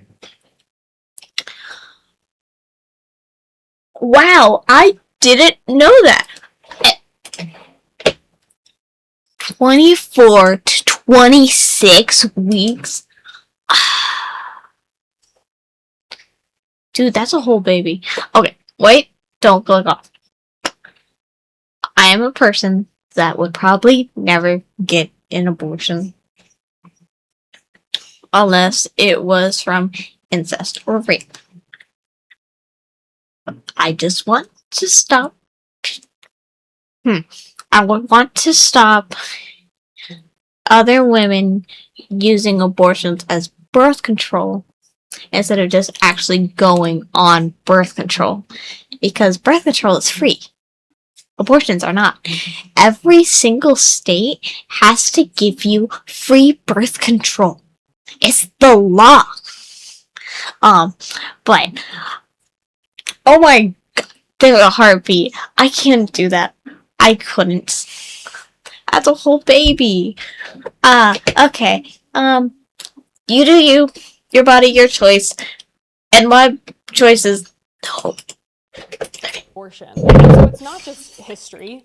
It's not just things that happened in the past. It's an ongoing battle that women face to assert their right over their own bodies. And so I'm about to read a bit from the Ballerina Farm blog. Don't worry, I haven't forgotten the topic of the video. But I think that's why I get a bit grumpy when I see the TradWife style influencers in interviews talking about how they just want to live their life authentically, they support other women, they're just living their lives. Because ultimately, the name for this career choice is influencer. It's not actually just that you're simply living your life, even though I'm sure it does feel that way. Because the reason why we call these people influencers is because ultimately other people are looking at them to make sense of the world, to know what passions to pursue, to know what dreams to have. And so it's about more than just like, I'm just showing my life online, because I do think it disregards the level to which these videos have influence and sway over the people who consume them. Now, to get back to Hannah, I'm gonna be reading from her blog. This is from before she was famous on Instagram. From what I can tell, this was probably mostly just like a personal journal. She wasn't ultra famous at this point. It covers from 2013 through 2019. I'll link the blog below, but I think the first thing that stood out to me is that her blog is so much more Mormon than her current public-facing image. Now, like, I feel like if you go and scroll through the last 20 posts she's made, other than her talking about being in Utah, I don't know that you could immediately pick up on the signs. Maybe you could. It's like you maybe see she's wearing garments, you see they're in Utah, you see them going to church. It's definitely kind of subliminally there. But within this blog, they have pictures of them in front of the temple. She's talking about her favorite General Conference talk. She's talking about reading the Book of Mormon and the Doctrine and Covenants. And it's just the way in which she is presenting the church as being part of her life is so significantly higher than anything she's posting currently on social media. It's mostly like this food, is the most kids videos, right? distilled version Don't do of dance. seeing Hannah as she really is. It's basically her personal private journal prior to getting famous, and it's just still on the internet for us to go and check out. That's a pretty green color. I like that. Me of this article I found as I was researching her. The title is "Why You'll Never Really Know Ballerina Farm," and obviously that's the case because she's a real human being, not just somebody on the internet. But I feel like if we're gonna ever get a glimpse into who she really is, it's probably through this blog. I would say that her blog feels like her diary, and her Instagram now feels like a brand. I made a list of some of the most Mormon elements of the blog, but for just the most easy and quick to understand point to make that the blog is very religiously coded is that in the banner it says beliefs. And when I clicked through to it, I was expecting to see basically a little blog post about what she believes, but instead it just goes straight to the church's website. I mean, that's one example of something that she's putting front and center as important to her as the banner of her blog website. I did go click around the current Ballerina Farm website, and I couldn't find any mention of the church anywhere. Farm her protein? Why would you do that? She tells their personal story, but with a lot of the religious elements removed. She doesn't say something like, we were married in the temple, blah, blah, blah, blah, blah. If we compare even just her old website with her new website, there's no beliefs section, as you might expect there to be, because that was how she had structured her old website. Now, I thought I'd start by reading her first ever entry. What is this? This looks like a... I was gonna say suicide note, but I meant like schizophrenic or like sociopath note. Why is her writing like that? What the hell? Life has been extra busy this past week or so. I started teaching at UVU. I was asking my dear friend and past teacher Amy if I would teach a modern dance class Monday through Thursday. Thought a lot about it, and I talked to Daniel a lot more about it and finally came to the conclusion that it would be good. Daniel figured out a way to clear schedule for the time period and able to watch Henry. Phew, so here we are. I feel pretty overwhelmed and underqualified, but I learned so much about a lot of things. Balance, altitude, bend, base, close, observe, across the floor, rollouts, Okay. is from January 15th, 2013. So over 10 years ago. And just to catch you up, at this point she's married, she's no longer living in New York, her baby is already born, and she's teaching dance part-time at a university in Utah. In this entry, she says two people, one was a past pageant coach and another was a fellow dancer I had once danced with. These two people asked her if I was, quote, really happy to have given up those dreams for where I am today. Ha! I am so happy. I am so at peace. I have a husband who is mine forever.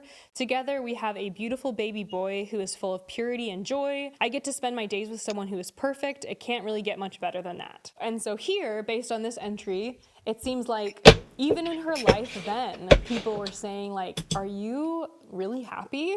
You know, to me, when I think of her leaving Juilliard, it's almost like if Simone Biles, who's one of my favorite athletes, the it's gymnast. like if she quit her career when she was just beginning it. Maybe she never even really made it to the Olympics.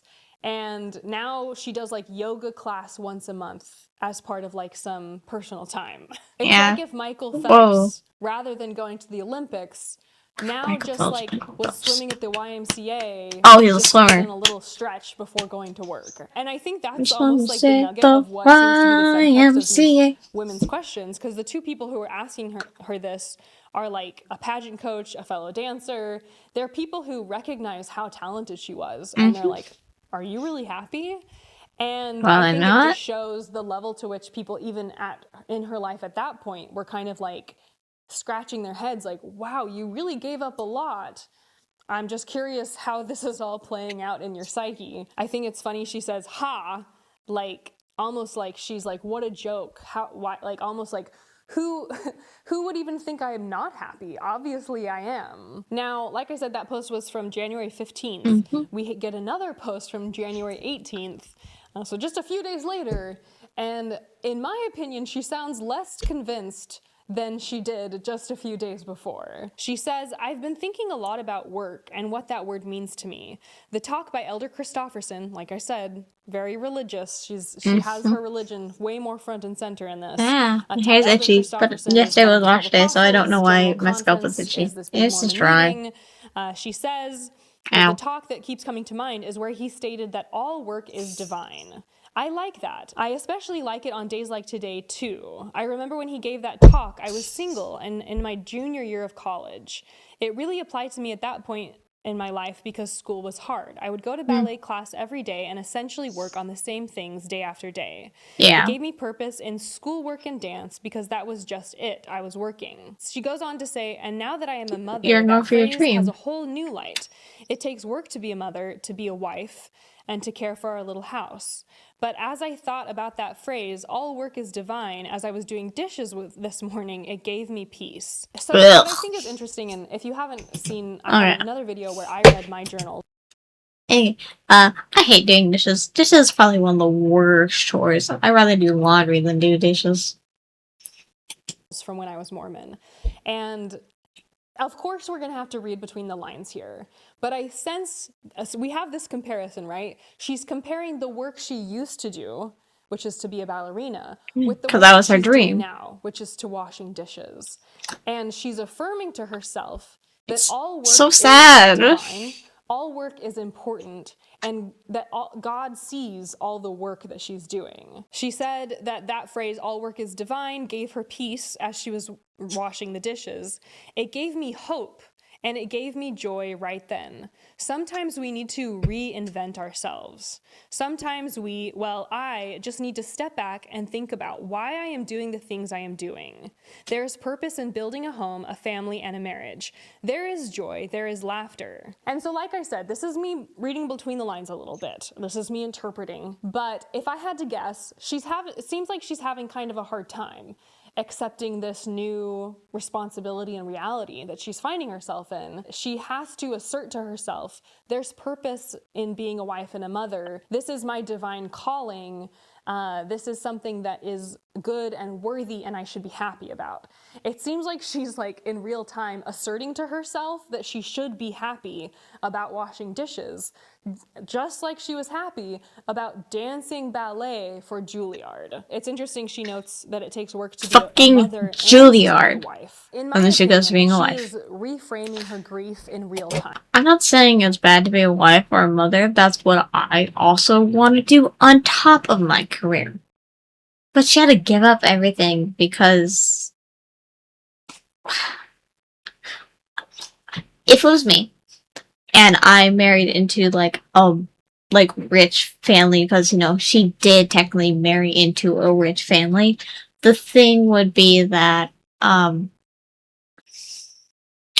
the fuck am I trying to say here? I would still continue my career even if the person I married was rich, because I want to do my job. I want to be a forensic anthropologist. It brings me purpose and joy, and I like it. But I will also go home and be a wife and a mother, because that's also what I want to do. Christ. Why couldn't she have both? Why did this... Maybe it's how she was raised, because she was raised more, but I feel like her husband is just a jackass. She has this grief of a lost identity, and she's like, sometimes we just need to reinvent ourselves, and all work is divine. And I feel like she is That feels hot, self-censoring though. any amount of sadness that she may perceive she's feeling about this massive change that has happened in her life. In another entry, she's talking about Provo, Utah, which is where Brigham Young University is. That's where I spent about 4 years. And she says, I like the hair. I I've like the been braid. so mean to this little city, always talking about how much I miss New York City, how much better New York City is than quaint little P-Town. P-Town is the nickname for Provo. And honestly, Provo probably feels pretty bad. So today I decided that all needed to change. And then she kind of is going on like a journey and walking around Provo. But that's another moment where you can, that's probably the most obvious moment where she's in real time mourning the life she had and struggling to accept this new life and these new roles and responsibilities. But she is feeling guilty that she doesn't like it. And I talked about this experience too when I did my temple endowment, which I did not feel the spirit during the strange cultish ceremony. I did not want to wear garments. They made me feel frumpy. I didn't want to be constantly reminded of this culty ceremony either. But I felt bad for feeling that way. I felt like if I just had more faith, I would love this. I would love the temple. If I just had more faith in God, it would... I wasn't like that. I was just like, I was one of those children that would ask questions like in primary school, but why? But why? But why? Yeah. That was me as a kid. And then I got older and I didn't basically conform to anything. I dressed how I wanted to. I spoke how I wanted to. And basically, I didn't feel guilty. I'd more feel of annoyed, because if I quote unquote got caught doing these things, then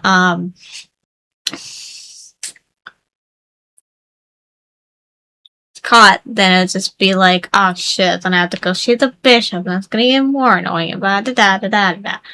But I wasn't even doing anything bad. I drank coffee, or I wore a tank top. It was stuff like that. It's just like,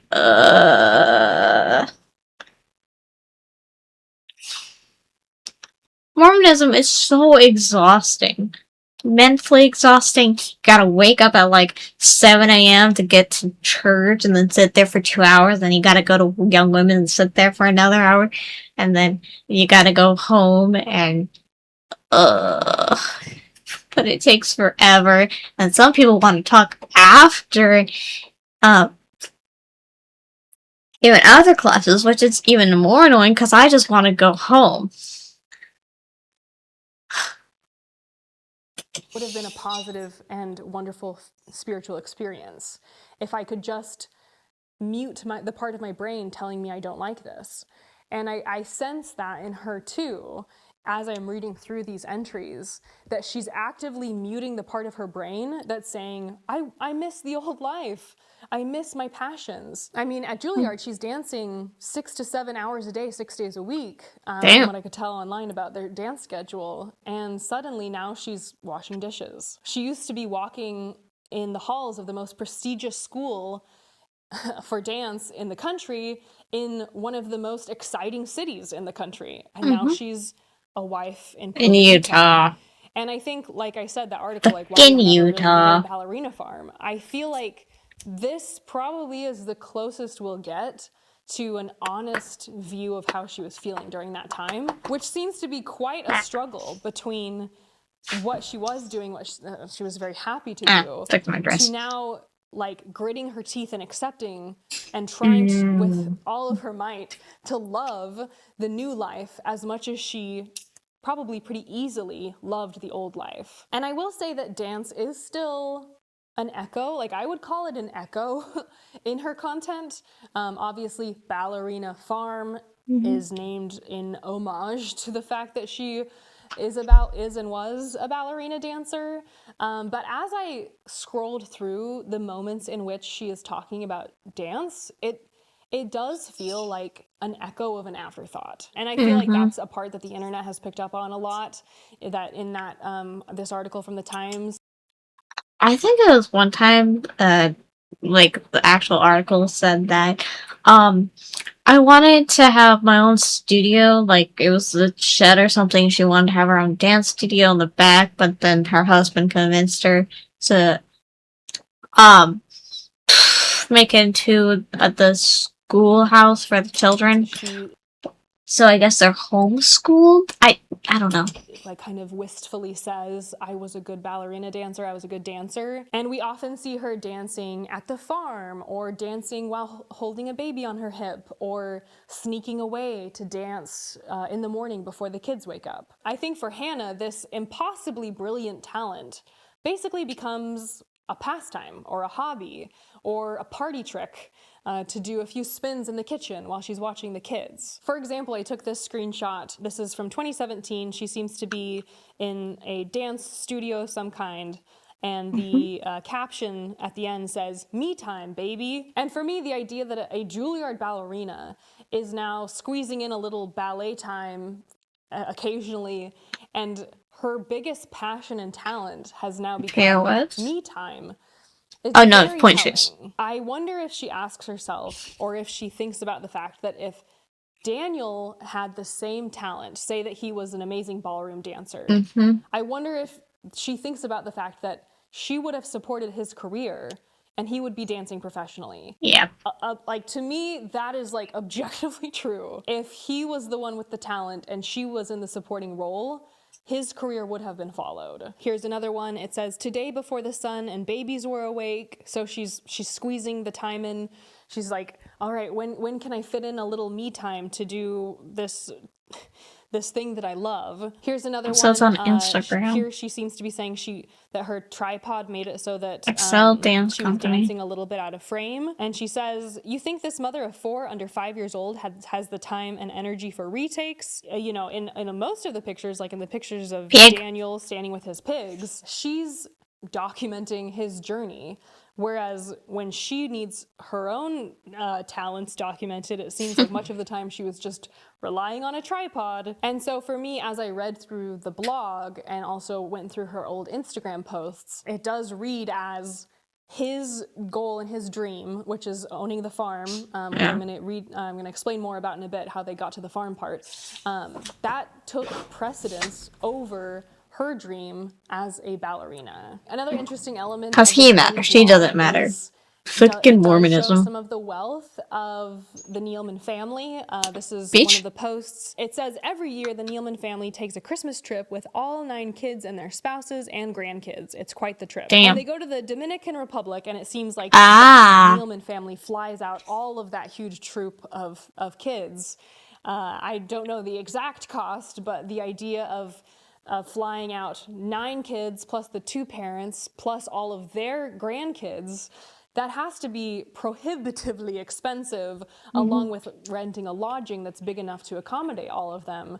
And she said, oh, they're millionaires. They probably own one. So if I'm interpreting that, it does seem that she has married into a family that has a tremendous amount of wealth. And we obviously also just know that's the case because of the JetBlue situation. But I think that it seems like she's at least showing more of that side of her new life, more so than in her current content. I made a list of all of the Mormon moments. Oh, no. And honestly, I just stopped writing them down because there's just so many. If you want to go check it out yourself, like I said, I'll link it below. For example, I already said she talks about the general conference talks and the religious videos she's watching and reading. They have family photos of going in front of the temple. That's really common. If there's a new temple opening, people will go do a tour or take a look at it, get pictures in front of it. They have them doing their calling. I don't know, I've only been to one temple. Responsibility, which was to be the congregation librarians. Oh, yeah, the library. The church building. I hate that fucking thing. Her brother. I still remember the smell of these benches and chairs. They smell good, but I hated cleaning the goddamn fucking.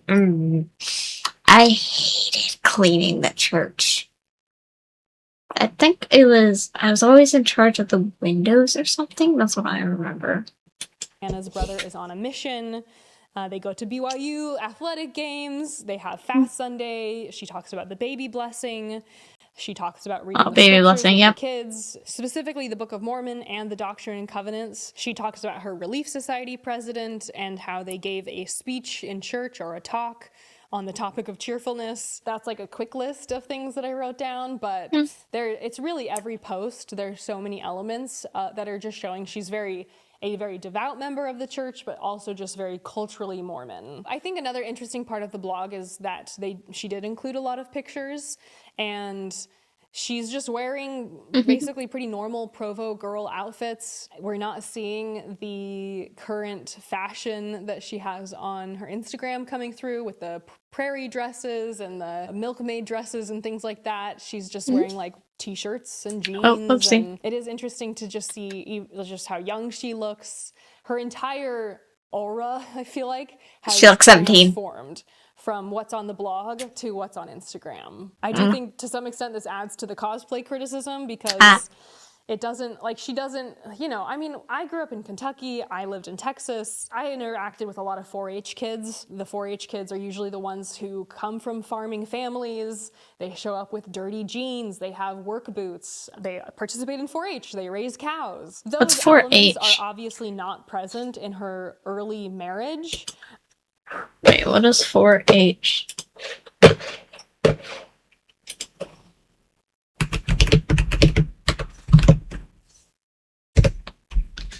National largest youth development organization serving nearly.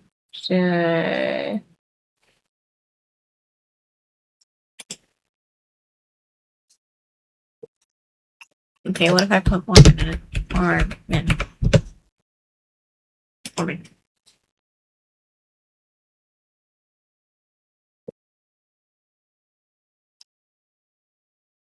Head, heart, hands, help. Ooh. Oh! Wanna know something? I've never heard of this. Like, at all. Nope.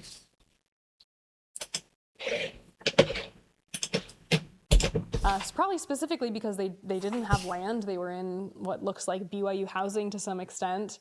And so that's, I think, another reason why people feel like there's this shift in her public persona. And usually farmers don't have a public persona. They just exist and they farm and they don't need to buy all this farm clothing or like traditional wares. They just simply God, why does everyone have nice teeth except me? And so I get why people say Thanks. It looks like billionaires cosplaying farmers, because we have all of this historical evidence of them living a certain lifestyle. And then we have this very branded Instagram, which feels disparate from the origins of the family. I think another thing that comes through, and I think this ties back to the TradWife definition I said, where it's like a woman's role is not just childcare, but also caring for her husband, doing his laundry, cleaning up after him, making food for him. I think that I sometimes do my man's laundry, but I refuse to touch his actual like army gear because I don't want to mess it up and then get in trouble with the NCO because I don't want him to get in trouble. I'm just too nervous to do it. I don't want to fuck it up. To some extent, another thing that's revealed within the blog is how much she's engaging in caring for Daniel, the husband, and not just caring for the children. So she talks about making him lunch, making him breakfast, staying up late to make him dinner. I'm a mother, I'm a wife. That oh, Jesus Christ, hold on. Last night as I tried to fall asleep, the tears started again. It's almost a nightly thing now, no big deal. So I started to say a little prayer. A little plea almost to help me find comfort, to help me find joy in the crazy little journey of fires, but most of it to find purpose in what I'm doing. Purpose in motherhood and wifehood, because yesterday I felt like I was diaper changing, counter washing, and a floor sweeping machine. Those are never fun days. So today was Henry and I cleaned and cleaned and cleaned Pandora's Children Disney Channel blasting.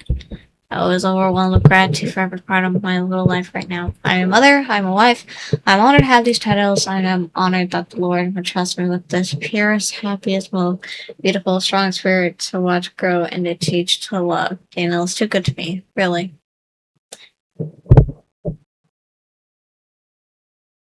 Yeah, that is depressing. What the fuck? I didn't see the entry till I was editing, but damn, this is depressing me. She's crying nightly. Oh my god. I feel so bad for her. God, this man is just a piece of... I think it's reasonable to assume that he probably could do for himself or hire someone because he's a fucking millionaire, traditional wife, or an heir to a millionaire, being his supporting figure as he's doing his job or going to classes. And I think a huge amount of the controversy that comes Hannah's way is over the relationship between Hannah and Daniel, whether it's how she cares for him or how she shows up for him, but also I think even more how he shows up for her.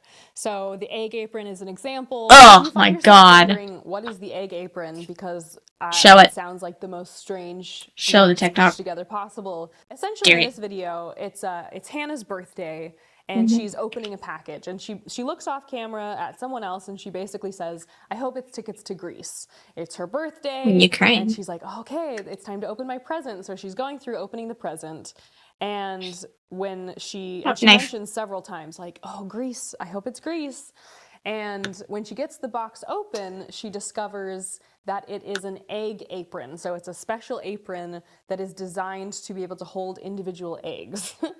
So he's given her a gift with which to do labor with, rather than a vacation to Greece. I think even just his reaction, like, he basically "You're welcome. Shut the fuck up. You're welcome." To seeing her disappointment is just one example, I think maybe the loudest example, but certainly just one of many examples of times where people call out that after everything that this woman has done for this man, that gave you 8 children, she's like, "Oh, can I sacrifice her dream?" She's given him all these children. She's left her career in ballet. Yep. She has this farm, and yet when she like voices, "Hey, here's a dream I have," "Hey, can we go to Greece?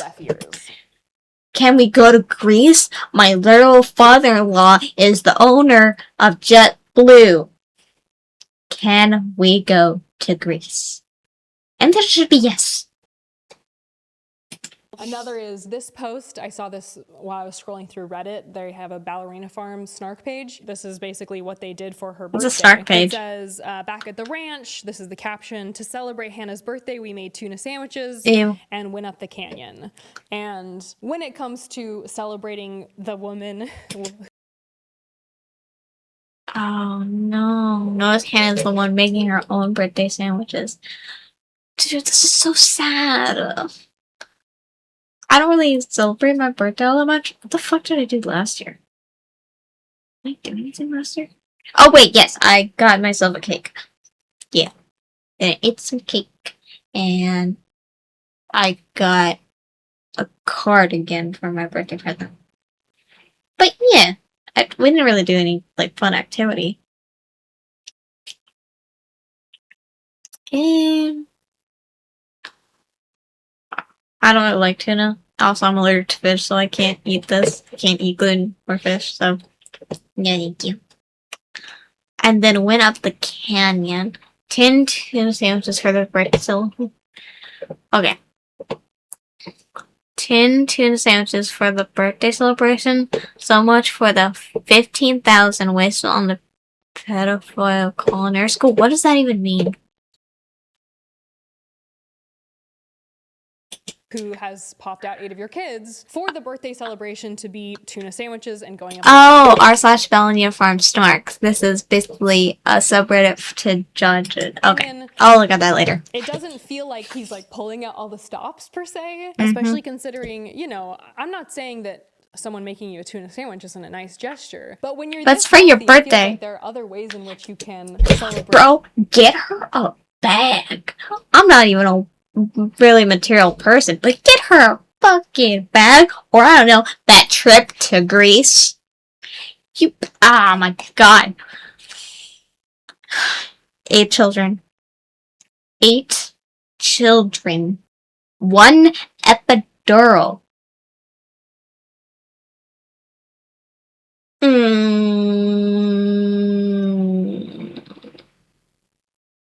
don't know what else to say. Dude, you take such granted of her. The mother of your children. To get back to the blog, another thing I think it reveals is that she does seem to have an inherent love for the land and for raising nice. animals. What is that? I don't think it seems like chicken. it's just something she hates. They talk about touring other farms, touring land, pulling off to the side of the road to take a look at some cows. I do think she just seems very talented as well.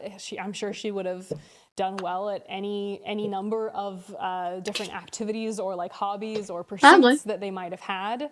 But it does seem clear that Daniel's dream is the farm.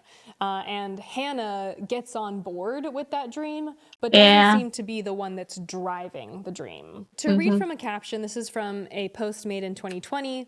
She said, "We haven't always been farmers. I was living in NYC when I met Daniel. He was a city boy, not a rancher. He grew up an hour from Manhattan and spent a lot of his formative years there. Though he knew the ins and outs of the subway system and where to find the best matzo ball soup, his heart wasn't in the city." And now this is the part that I think very telling. "After we married, we spent our first year in NYC, but Daniel was anxious. He didn't want to stay. So we left." And I know that's just a couple of sentences. He was anxious. He didn't want to stay, so we left. But I think it aligns with all of these moments that we're seeing where Daniel has an opinion. Yeah. She makes sacrifice after sacrifice after sacrifice. It was just like, what the fuck? Relationships are not a 50-50, it's 100-100, and this motherfucker is just giving money. Not like effort, not like anything. Hell, the only effort he probably puts in is in the bedroom to have those 8 kids. Daniel has a desire. Daniel, he's a little anxious in the big city. The ultimate choice is to go with him. To go with his dream of starting a farm rather than staying in New York. And we know also from the thing where she's talking about Provo, how she doesn't like Provo. She misses New York. It just seems like the core theme of this relationship from the outsiders who are viewing all of these captions and articles is that when he wants something, that's the direction they go. And when she wants something, she figures out a way to fit it into her very limited free time, rather than seeing how both of their dreams are equally honored. Now, like I said, this blog only goes through 2019, but really only through 2017, which is when she stops the bulk of her posting. By November 2017, she has 4 kids. They now are seeming to be on the farm. So at this point, I figured I'd fully address the cosplay criticism commentary and give my hot take about it. I think that the reason people accuse them of cosplay is because, to some extent, it is a fantasy masquerading as a reality. Everyone wants to be a cowboy. Isn't just a reality, but it's a reality that is within the reach of a lot of people, like almost as if like, oh, this is the life of an average farmer. This is the life of an average homesteader. Once you start digging into the story, there's this JetBlue fortune. There's this idea that they just up and purchased this farm. That this is not like a generational farm. There's this idea of like her wearing beautiful white dresses while carrying milk buckets, when I think a lot of farmers are like, I don't really wear white when doing farm work because it'll get dirty. For me, the family farm element is why it can feel like cosplay. She's making all of this really beautiful food, and behind her is this historic looking oven. But it's like $5,000. I mean, the oven is like a major element of her videos. It even has a name. They named the oven, I believe the name is Agnes. But when you look into it, the oven is worth between, I saw some numbers at $20,000, some at $35,000. I thought it was just like and I think $5,000. it's safe to say most Jesus. homesteaders and subsistence farmers don't have a multi-$1,000 stove. And after watching We go to get content, Slurpees it occasionally. does feel like she doesn't often talk about the family fortune that they're set to inherit. For example, this is a Instagram caption from 2018, and she said, after Daniel finished his history degree, we moved to Sao Paulo for him to work in a tech startup for 4 years. Then she goes on. It's not like she's like, the tech startup, which was actually the family business, and he's on the board because he is set to inherit nepotism, millions of dollars, and that's why that's the tech startup. It feels like there's no connection back to the truth. Which is this massive fortune. It's kind of like a half-truth. It feels like a lack of admission. It is probably technically true that he worked at a tech startup, but it doesn't feel like she's being fully forthcoming. Maybe it would feel more representative for her to say, he got a job working for the family business. It's almost like because farming and being a homesteader, she uses the word homesteader a lot, that is very closely equated with like pulling yourself up by your own bootstraps. Like literally to be a homesteader, the definition of that is that you are not reliant on the outside world, that you are getting your food from what you grow, that all of your resources are basically coming from the land and from your own hard work. And so to have this family fortune actually feels like the exact opposite of what's at the heart of homesteading. In this caption, she refers to ballerina farm. She's like, we're small business owners. And it can feel like, at what point are you no longer a small business? Like, to me, it feels almost like stolen valor to be like, we're small business owners. Even though my husband owns millions of dollars. There's this massive amount of wealth. There's partnerships. It feels like using these terms to ingratiate her to her audience, when from those who are looking at the real story behind the scenes, it doesn't really seem like traditional homesteading. It doesn't really feel like a traditional small business. She says in the Times piece that she has lots and lots of employees, but they don't really show those employees on camera. It really makes it look like they're mostly doing it themselves, and when you like pull the teeth, when you're like pulling teeth, you're like, 30 full-time employees on farm, 30 on the warehouse, 10 in the office, and creative editor for the videos. There's a school teacher who is school teacher. Okay. And none of that. What about a nanny or like a maid to help your wife? Even the fact that the farm is likely paid for probably more so by the influencing than by the outputs of the farm versus the other way around. This makes it feel like the farm exists for content, not that the content I can see that. I can see that. All of these things, I think, are why it can feel like a little I bit used to of live on a smoke and farm. mirrors. And I was like I know that 7. a lot of people know that. And then I think moved. that's why some people are like, it's not that deep. Of course, there's like, this is a business, blah, blah, blah. But I think when you are just served one of those videos through your FYP, that isn't the story that feels like it's being shared. And so for me, I think the cosplay allegations are valid. Like I definitely see where they're coming from. Even just the beauty queen dresses while feeding the animals. Yes, wearing a white dress. I think for the everyday farmer, it probably feels a little bit like, that's not really what we're doing over here. I found this comment, which I thought was interesting. and pertinent to the conversation. It says, I love what they are doing, but I've grown up around farmers my entire life. They are land rich and money poor. Most of these kids get hand-me-downs, take a bus 30 to 45 minutes to get to school. They don't live lavish, and they can't leave their farm either because they run it and can't afford to leave. He goes on to say, it's an amazing way to live, but it's not their livelihood. She could make more money just posting things on her Instagram, but I admire you want to give your kids this kind of life. It's just not what 99.9% of other farm kids experience. And obviously with all of the Little House on the Prairie comments that she gets, Oh, yep. I thought this one was funny. This person on Reddit said, this is what Nellie Olson would wear if she ever had to do farm work. Who's Nellie Olson? That probably does speak to this idea that it's basically like wealthy people having a lifestyle farm versus real farm. the troubles that would be faced by your average person trying to homestead. I feel like even reading Little Yeah, House well, on the Prairie, Daniel won the fucking I'm farm. not saying I've known a lot of farmers. I obviously, like I said, have lived in relatively agricultural areas. And I think for a lot of these people, they worry a lot about, hey, if it doesn't rain, I won't have crops, I won't have food. Those are like the real concerns of a homesteader. That makes versus sense. being like, oh, if it doesn't rain and my farmers. crops fail, I'll just go to the supermarket. And so that's why the use of these words can feel a little misdirected, because it's like one time it didn't. I guess there was a drought in California where I was growing up, and our cherry trees wouldn't grow, so all the cherries were sour and not sweet as they should have been. But I moved to Arizona when I was 8.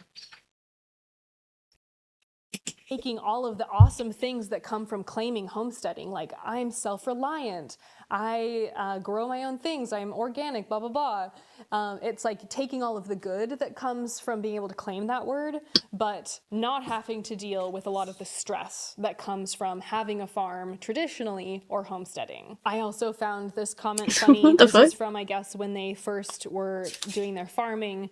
It says, Daniel is the new kid on the block. Our neighbor cowboys were nice enough to take us on a ride up the canyon on their horses. Didn't take long for them to see that they had a couple of city slickers on their hands. I remember Daniel saying to one of them, you mean you don't like my hat? I saw it at Forever 21 and thought it looked pretty good. And the farmer replies, what the hell is Forever 21? The cowboy replied. So obviously in the beginning, you know, I feel like this is still 2017. This post was from when I screenshotted it at 444 likes. This still feels like as honest as the blog was, where it's she like, has an we're iPad. just talking about, I thought she was like using a phone. what it's like. It doesn't feel curated. This is somewhat of an embarrassing story, but also kind of funny. And, you know, sounds like these cowboys who were like taking them on their horses were probably pretty friendly, but it doesn't feel like, it feels like this is just narrating their experience of having a farm or like beginning to be farmers versus what her feed is currently, which doesn't add this level of like newbie or novice. Obviously, like I said, this post was from 2017, so they've learned a lot along the way, but it feels like it's at least just telling it like it is, more so than her current feed. Even the fact that they often leave their farm, they recently went to Ireland, I think it said for about 12 weeks. And 12 weeks, goddamn. Most homesteaders, like that comment said, they can't afford to leave. They need to take care of the animals. If you leave an animal for 12 weeks, it probably will die. If you have employees, though, who can keep everything running while you're gone, it's pretty straightforward, but we don't really see they go to Ireland. We don't really see them taking videos of the farmhands. We don't see them, or really ever.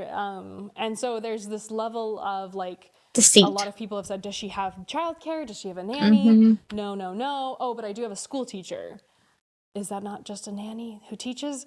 That's a synonym, I think. To read from this article, it says they have 3 full-time employees on the farm, 30 at the warehouse, more than 10 in the office, and a creative director who manages the website visuals. That's a lot of employees. That's a pretty big business for some simple homesteaders. I don't know if she's bringing like 45 allegations anytime soon. I do think one element that makes it probably feel more authentic to her is, like I mentioned earlier, that Mormons have this very long-standing history of honoring the Mormon pioneers.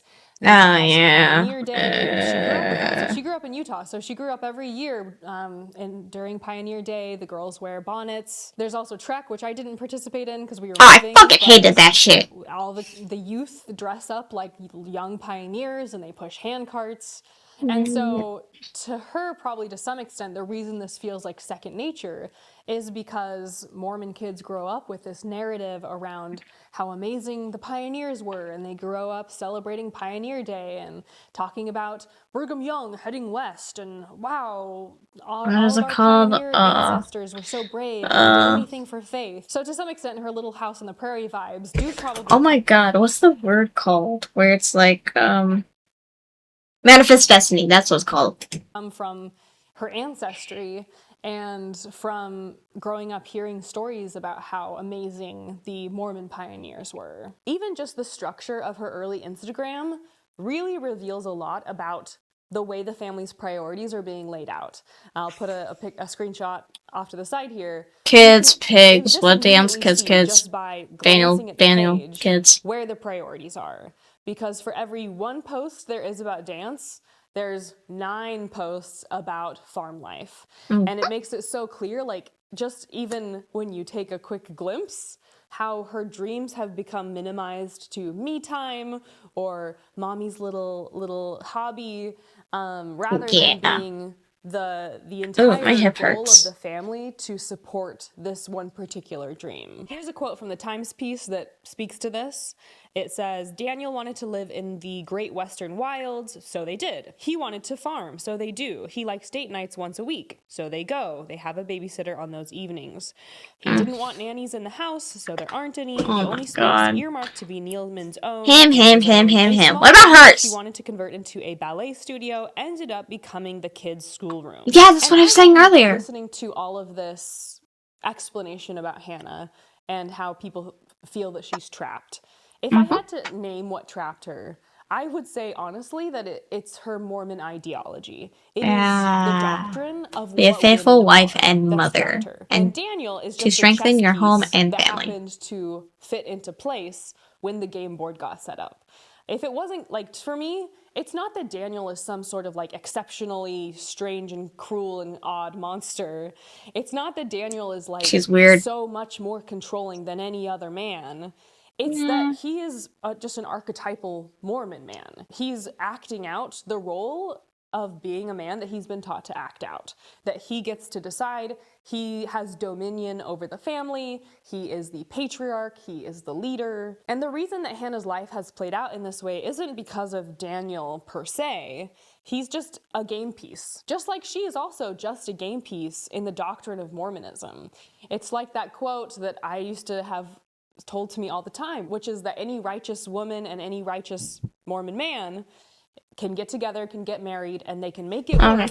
Soulmates are fiction and illusion, and while every young man and young woman will seek with all diligence and the prayerfulness to find a mate with whom life can be the most impactful and beautiful, yet as certain as almost any good man and any good woman can have a happiness and a successful marriage if both are willing to pay the price. Motherfucker, I swear to God, each one of those is just a bundle of words that I did not understand at all. That's all. That's every single goddamn sermon. Just a whole bundle of words that mean a whole lot of nothing. If they are both willing to pay the price. He also said soulmates are a fiction and an illusion in that same speech. And truly, Mormonism is just a conveyor belt. And what's singular about Hannah and Daniel is not the way their relationship has gone, because it's honestly quite common for a Mormon relationship. The only thing that's different about them is just that they're famous. Famous and very rich. The two of them, with her being submissive and him being domineering, has happened in Mormon couples and in religious couples for decades. There's nothing that unique there. And I think it's also why, people are like, she looks happy. She has all these kids, she has this beautiful house, she has this land. Obviously, there are worse fates. But when it comes to women, I feel like I'm just tired of the narrative being like, well, there are worse ways women have been.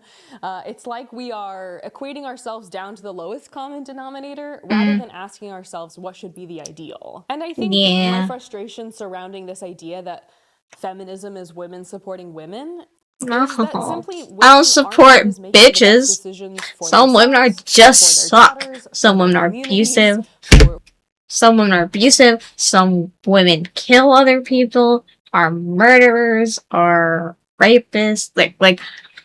No, I don't support every single woman. I support good women as well as I support good men. womankind. I've flashed this tweet up many times, which is I do not support all women. Some of you bitches are very dumb. Yes. I don't think that women should be put on a pedestal. I think that ultimately No one criticizing should. and discussing and having Equal active debates field. about Equal what planes. is the state of women in this country is really vital to ensuring that we don't continue to fall and slide backwards when it comes to women's rights. And while I do think it's generally positive to support women in their choices most of the time, it's also the case that women have been heavily indoctrinated to view themselves in a very particular way. When I think of how I thought of myself back when I was a Mormon woman, I fully accepted the fact that a man should have dominion over me. And that's not because I was a feminist. I don't think I ever thought that because my dad, he only went to church because of my mom. Because my mom wanted to be Mormon, but he is actually an atheist, but he did it because he loved my mom. He would fall asleep every sermon because obviously, but he did it because he loved his wife and kids. But it was always equal. My parents would say that dad is the head of the house, but mom is the neck that controls the head, or steers the head in the right direction, to be more specific.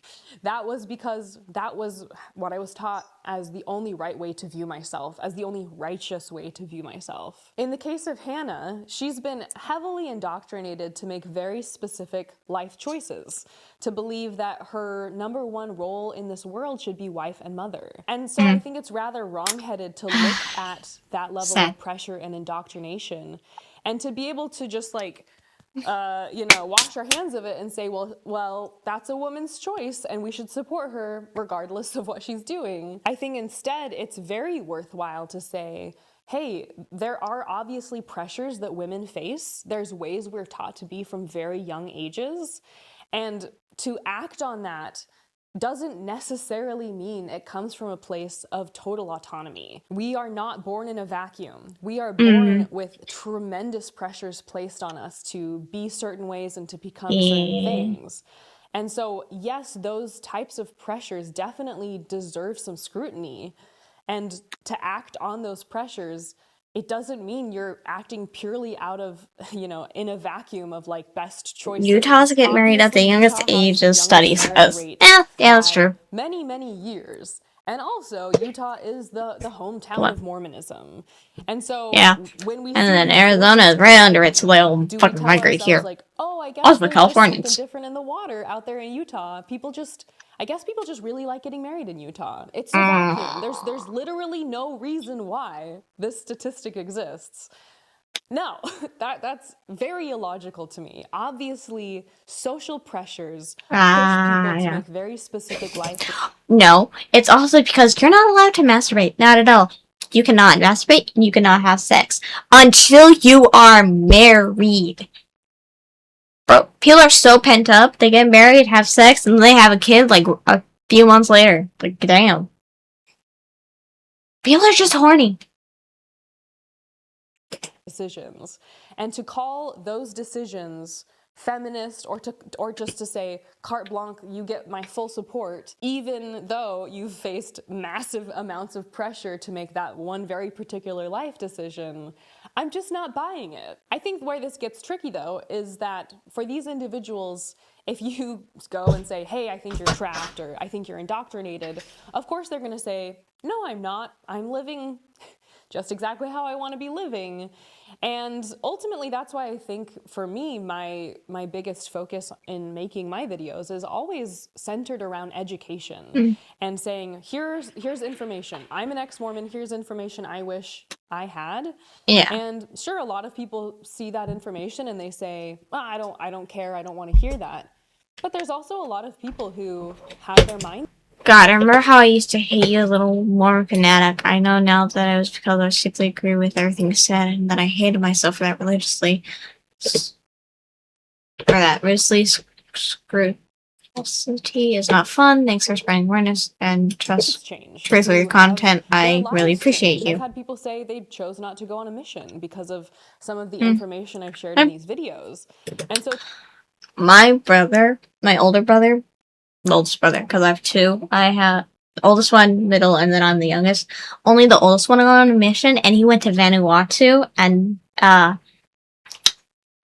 was probably not fun for him. Because he had where he would sleep in different like huts and tents, but there would be like rats and stuff that would bite his socks, so you gotta make sure to close up all this stuff and make sure to wear extra layers so that the rats wouldn't get to his feet and bite him. He also had to eat dog one time because it's the Vanuatu. It's basically they eat whatever they can find, is what he told me. So, dogs, cats, third world country sort of stuff. To me, that shows that lack of access to information is the #1 reason people don't feel empowered to make decisions about their internet own life. exists for a reason. Hannah believes that she is trapped. I also don't think most devout Mormon women would say that they are trapped. But I also think that oftentimes you can't see the forest for the trees. It honestly reminds me of Plato's allegory of the cave, which if you've never read, I highly recommend, especially for anyone who's leaving a religion. And to me, what it means is essentially that the world is not what you think it is when you're born and raised in a cave. And you might think you understand reality and the way the world operates, but it isn't till you leave that cave that you have a transcendent moment of really understanding reality. That's why it's good to look at both sides. Some people forget that their politics are a mixed bag. You're not going to be completely left or completely right. I'm not completely right, but also not completely left. I'm more of a moderate, but I do lean more right. Comparison that I thought about a lot when I first tough guy, see full color the whole time. If you've ever seen videos of people putting on those glasses that allow you to see color if you're colorblind. I think that's so interesting. Or even babies who have bad vision and they put the glasses on and then they can see their parents and the baby is just like, those videos make me so emotional. And I think it's because that is how I felt when I left the Mormon church. I feel like I definitely thought I was living in a normal reality. When you're born and raised in something, I can see sufficient water. You don't know any different. And for me, when I left the church, putting those glasses on, it was like exiting the cave. Because suddenly, the air I'm breathing is the same. My two hands on my arms are the same. My eyes are the same. Like, everything about me and everything about my reality is the same. But my perception of it has shifted so fundamentally that it actually feels like I am living in a completely different world. And I've been thinking about Ballerina Farm as I made this outline and then also as I did my video about Outdoor Boys. And he has this video where he says, doing YouTube videos is cool, but like nothing is more important to me than faith and family. I think Hannah Nealman is the other side of the coin. So in the video with Outdoor Boys, Luke Nichols, his wife doesn't almost ever talk in that whole video. And to me, Hannah and Luke Nichols' wife are two sides of the same coin. They are to me, the dark side of faith and family. Where the man gets to have the career, he gets to have the wife, he gets to have the kids, he gets access to the money, he gets the education, he gets the higher degrees, he gets the leadership positions. He can claim faith and family. Sorry, I had to move the camera a little bit. Whereas the women become supporting characters in their own life. And it makes me really wonder what it is like to be Hannah Nealman. Because I feel like seeing so much of this person in her early days, like going She and could have reading been the a blog. beautiful I love dancer. the blog, reading her early Instagram posts, and then comparing that to who she is now, which is basically just a brand. It does make me wonder, like, what's going on under the surface of this person. And I don't think we'll ever really get, quote, the real Hannah, but we'll get less and less of her, I think, as time goes on and as she disappears into The Mormonism? this void of being a seller of protein powder rather than what she used to be, which was just like having a journal online. Hi, Mr. Blue. Around the time of that post where she was talking about how Daniel got anxious and he wanted to leave, so they did, that is basically when her account really started to take off. There was, if you recall, during the pandemic, there were all these conversations about sourdough, and everybody was in their sourdough era, and everybody was coming up with activities to do at home because we were all shut down and locked in. Make bread. And it just meant that there was more time to spend on the internet, obviously, more time to do homemaking style activities, and this is definitely where her account fully started to How to take make off. sourdough They bread, started step by selling step. a lot of their merch around 2022. This is where we started to get protein powder, breads, pastries, meats, cutting boards that they were selling as products. I don't know that. I know they had like toward, a whole bunch of merch. be like Ballerina Farm 2, here are all the products I'm using day to day. And her account became a lot more focused on selling items, selling merch, selling objects, rather than just sharing her life. Hannah was in the New York Times in 2024 for her participation in the beauty pageant. This was the first time I really started seeing everybody talk about her, and I swear that all of the conversation in the ballerina form discourse has not calmed down since that article. The first line of this New York Times article simply says, "I'm still bleeding a little," Hannah Nealman said, because she participated in this beauty pageant 2 weeks after giving birth. And honestly, that makes sense. I have 2 kids. I've given birth twice. As someone who has experienced being postpartum, I can see why it made people like a little upset and why it's frustrating to see influencers say something like, "I'm just sharing my life," when they are ultimately influencers. And even Nara Smith, when she posted her postpartum body after giving birth, God. it's obviously like their defense is like, "I'm just sharing my life." Why is the child's feet purple? In the millions, it can feel like there becomes a tremendous amount of pressure to fit in that way, to do the things they're doing, to perform femininity in these ways, to be superwoman while also having babies, while also making all the meals. And I think it feels a little thin to have an influencer say something like, "Well, I'm just sharing my life," when ultimately they are influencers. They are influencing culture.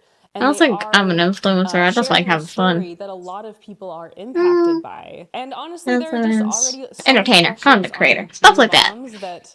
That not to influencer. Make these types of stories go viral and to be on the front covers of magazines and newspapers does feel like it's sending a very particular message to women about the ways they should be. This brings us more or less up to where she is today. She currently has 23 million followers across her platforms. I do feel like she's in a never-ending hamster wheel of controversy, and I feel like if someone just dedicated an entire YouTube channel to just like talking about all of the controversy she's always in. Stop selling raw milk. I'm sure that why don't you pasteurize it? I do not have an appetite myself to make that There's much so many like content parasites and diseases that could be in like raw milk. Every day I'm seeing whether it's the raw milk scandal she was just involved in, where they had to basically the raw milk they sell failed the health codes, had to take it off the shelves.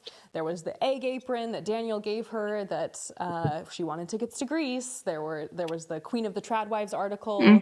I've seen people go to the farm stand that they opened recently, and they've posted pictures of flies being in, the areas where the food is being made or the food is being displayed. And it's like no matter what on any given day, I swear if you go to her account, there's somebody who's mad at her for something. Along with the never-ending I guess that happens to the internet. There seems to be a never-ending list of new products to buy from her. As I said at the beginning, they now have 8 kids. Reddit thinks she's pregnant again right now. 9? So pregnant with their 9th. Can you stop? It's not confirmed. I do think it's interesting how much she's moved. I forgot if Mormons believe in birth control. I don't remember. Her content.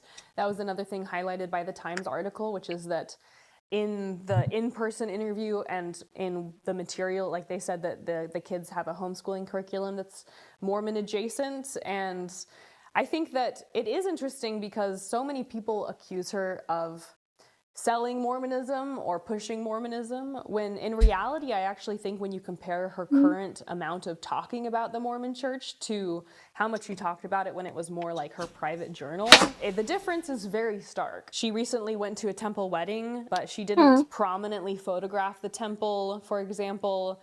There's no caption that says something like families can be together forever. My niece She's got not married this weekend. being really overt with it. It's just like, oh, I went to a wedding, but there's no explanation of what a temple ceiling is or why the temple is so important. And I do think you'd see that from other Mormon influencers. Even Lucky Luke Probably, Smith has yeah. had posts where he's shared Lucky the Book of Luke, Mormon and encouraged people to read it, which is I a don't own very a Book of common Mormon anymore. type of post, to be like, I love the Book of Mormon.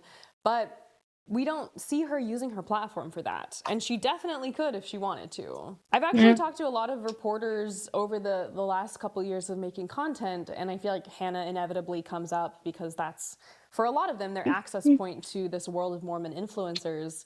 And they always ask me, like, what message do you think she's pushing to the world? I think Probably that Hannah's nothing. content is a mirror more than it is a message. I think if she really wanted to be pushing Mormonism, for example, there'd be a lot of clear ways for her to do it. Sharing the Book of Mormon, talking about the church all the time, inviting people to go to find their local congregation. She's not engaging in any of that. Even when it comes to politics, I know Candace Owens has talked about her, Britt Cooper has talked about her. Oh yeah, I think I saw Britt especially Cooper after talked about her. that Queen of the TradWives article, a lot of people were talking about her. Mm-hmm. And I think that if she was really excited about that, like if she was really excited that Candace Owens was talking about her, we would see her liking it, resharing it, retweeting it, maybe going on for an interview. But Hannah, she doesn't really interact with people. She doesn't really engage, at least very obviously engage, with any of these far right-leaning individuals online. And maybe this is just how propaganda works. It's supposed to be a little bit of more of like a soft influence that lulls you into a sense of security till it convinces you to have 8 children. But I think that we've seen many public figures who have a message share that message really loudly, share that message without holding back at all. And I think that the fact that Hannah doesn't say something like, this is why you should be a TradWife, this is why you should join the Mormon church, this is like why that you should vote 150 for Trump, scroll, for example, I think the fact she doesn't say that is revealing to me that it is ultimately just a brand, and the people's interest in her social media. We don't know how she votes, and why does it matter? Audience than it does about her specifically. And so for me, when it comes to talking about the rise of TradWife content, whether they call themselves that or they're labeled that, I'm not so specifically concerned about Hannah herself necessarily, primarily because she's not using her platform to very rigidly and clearly push. They push and they push. Mormons just don't know how to quit. To me is the size of the audience and the clear desire to return to this simpler time that her content is associated with. A simpler time where women had fewer rights. I think for me, my concern about TradWife content is not any of the individual women who are performing this type of content online or creating this type of content online, but rather what this reveals about the broader cultural movement we are currently finding ourselves in. When I consume her content, I feel like I find myself thinking like all that glitters is not gold. Just because it's shiny does not mean what's lurking underneath is desirable. And I think that honestly, there's just no such thing as a free lunch. And while Hannah obviously does say in interviews that she is happy, I think that as I've shown in this video, she seems so depressed and she wants to go back to dancing. She's put online that show that she feels a lot more conflicted about the choices she's made than she reveals at this point to the internet. As I researched her, I also was thinking about this song that I grew up listening to a lot of country. And there's a song called How Do You Like Me Now? And one of the lines from that song is, You married in the money, girl. Ain't it a cruel and funny world? They took your dreams and they tore them apart. And that song kind of reminds me of Hannah Nealman. He never comes home and you're always home alone and it keeps you crying down the hall. Alarm clock starts being moved. Could that be saying it's me, baby, with your wake up call? How do you like me now? For money. But all of those things are going to end up restricting you in the long term. If you've made it to the end of this video, I truly applaud you. I know that this was a longer video than usual. Yes. It seems like anybody who ends up talking about Ballerina Farm and Hannah Nealman ends up having a lot to say, which is probably why she's been in every single newspaper you could name, because I think people are endlessly curious about her. I definitely recommend checking out that early blog if you're curious to read through it yourself. I found that to be one of the most enlightening aspects of doing this research today. If you enjoyed this video, please consider liking this video, subscribing to my channel, check out my Patreon video. I reacted to the new Netflix documentary about Elizabeth Smart, and then also shared some of my own experiences when I was a young Mormon girl, hearing about her get kidnapped, and basically like what my experience was like, hearing all of these stories and hearing what people were saying about it. And then also just, I kind of listed and explained more of the Mormon connections, because as I watched the Netflix documentary, I feel like they do talk about it, but I feel like there's so much Elizabeth more to get into was Temple Rose gets on glazed over. So if you want to check out my Mormon/Ex-Mormon analysis of the Elizabeth Smart story, it's already posted. You can check it out over on Patreon. Thank you for watching today's video. I hope you enjoyed this very deep dive into Hannah Nealman, aka Ballerina Farms. Thank you all so much for watching, and as always, I will see you all next week. Okay. Same goes for all of you. If you like this video and want to see more of my VTuber content, go ahead and subscribe and like and leave comments about how I can improve on anything. Goodbye, and I hope you all have a very good day/night.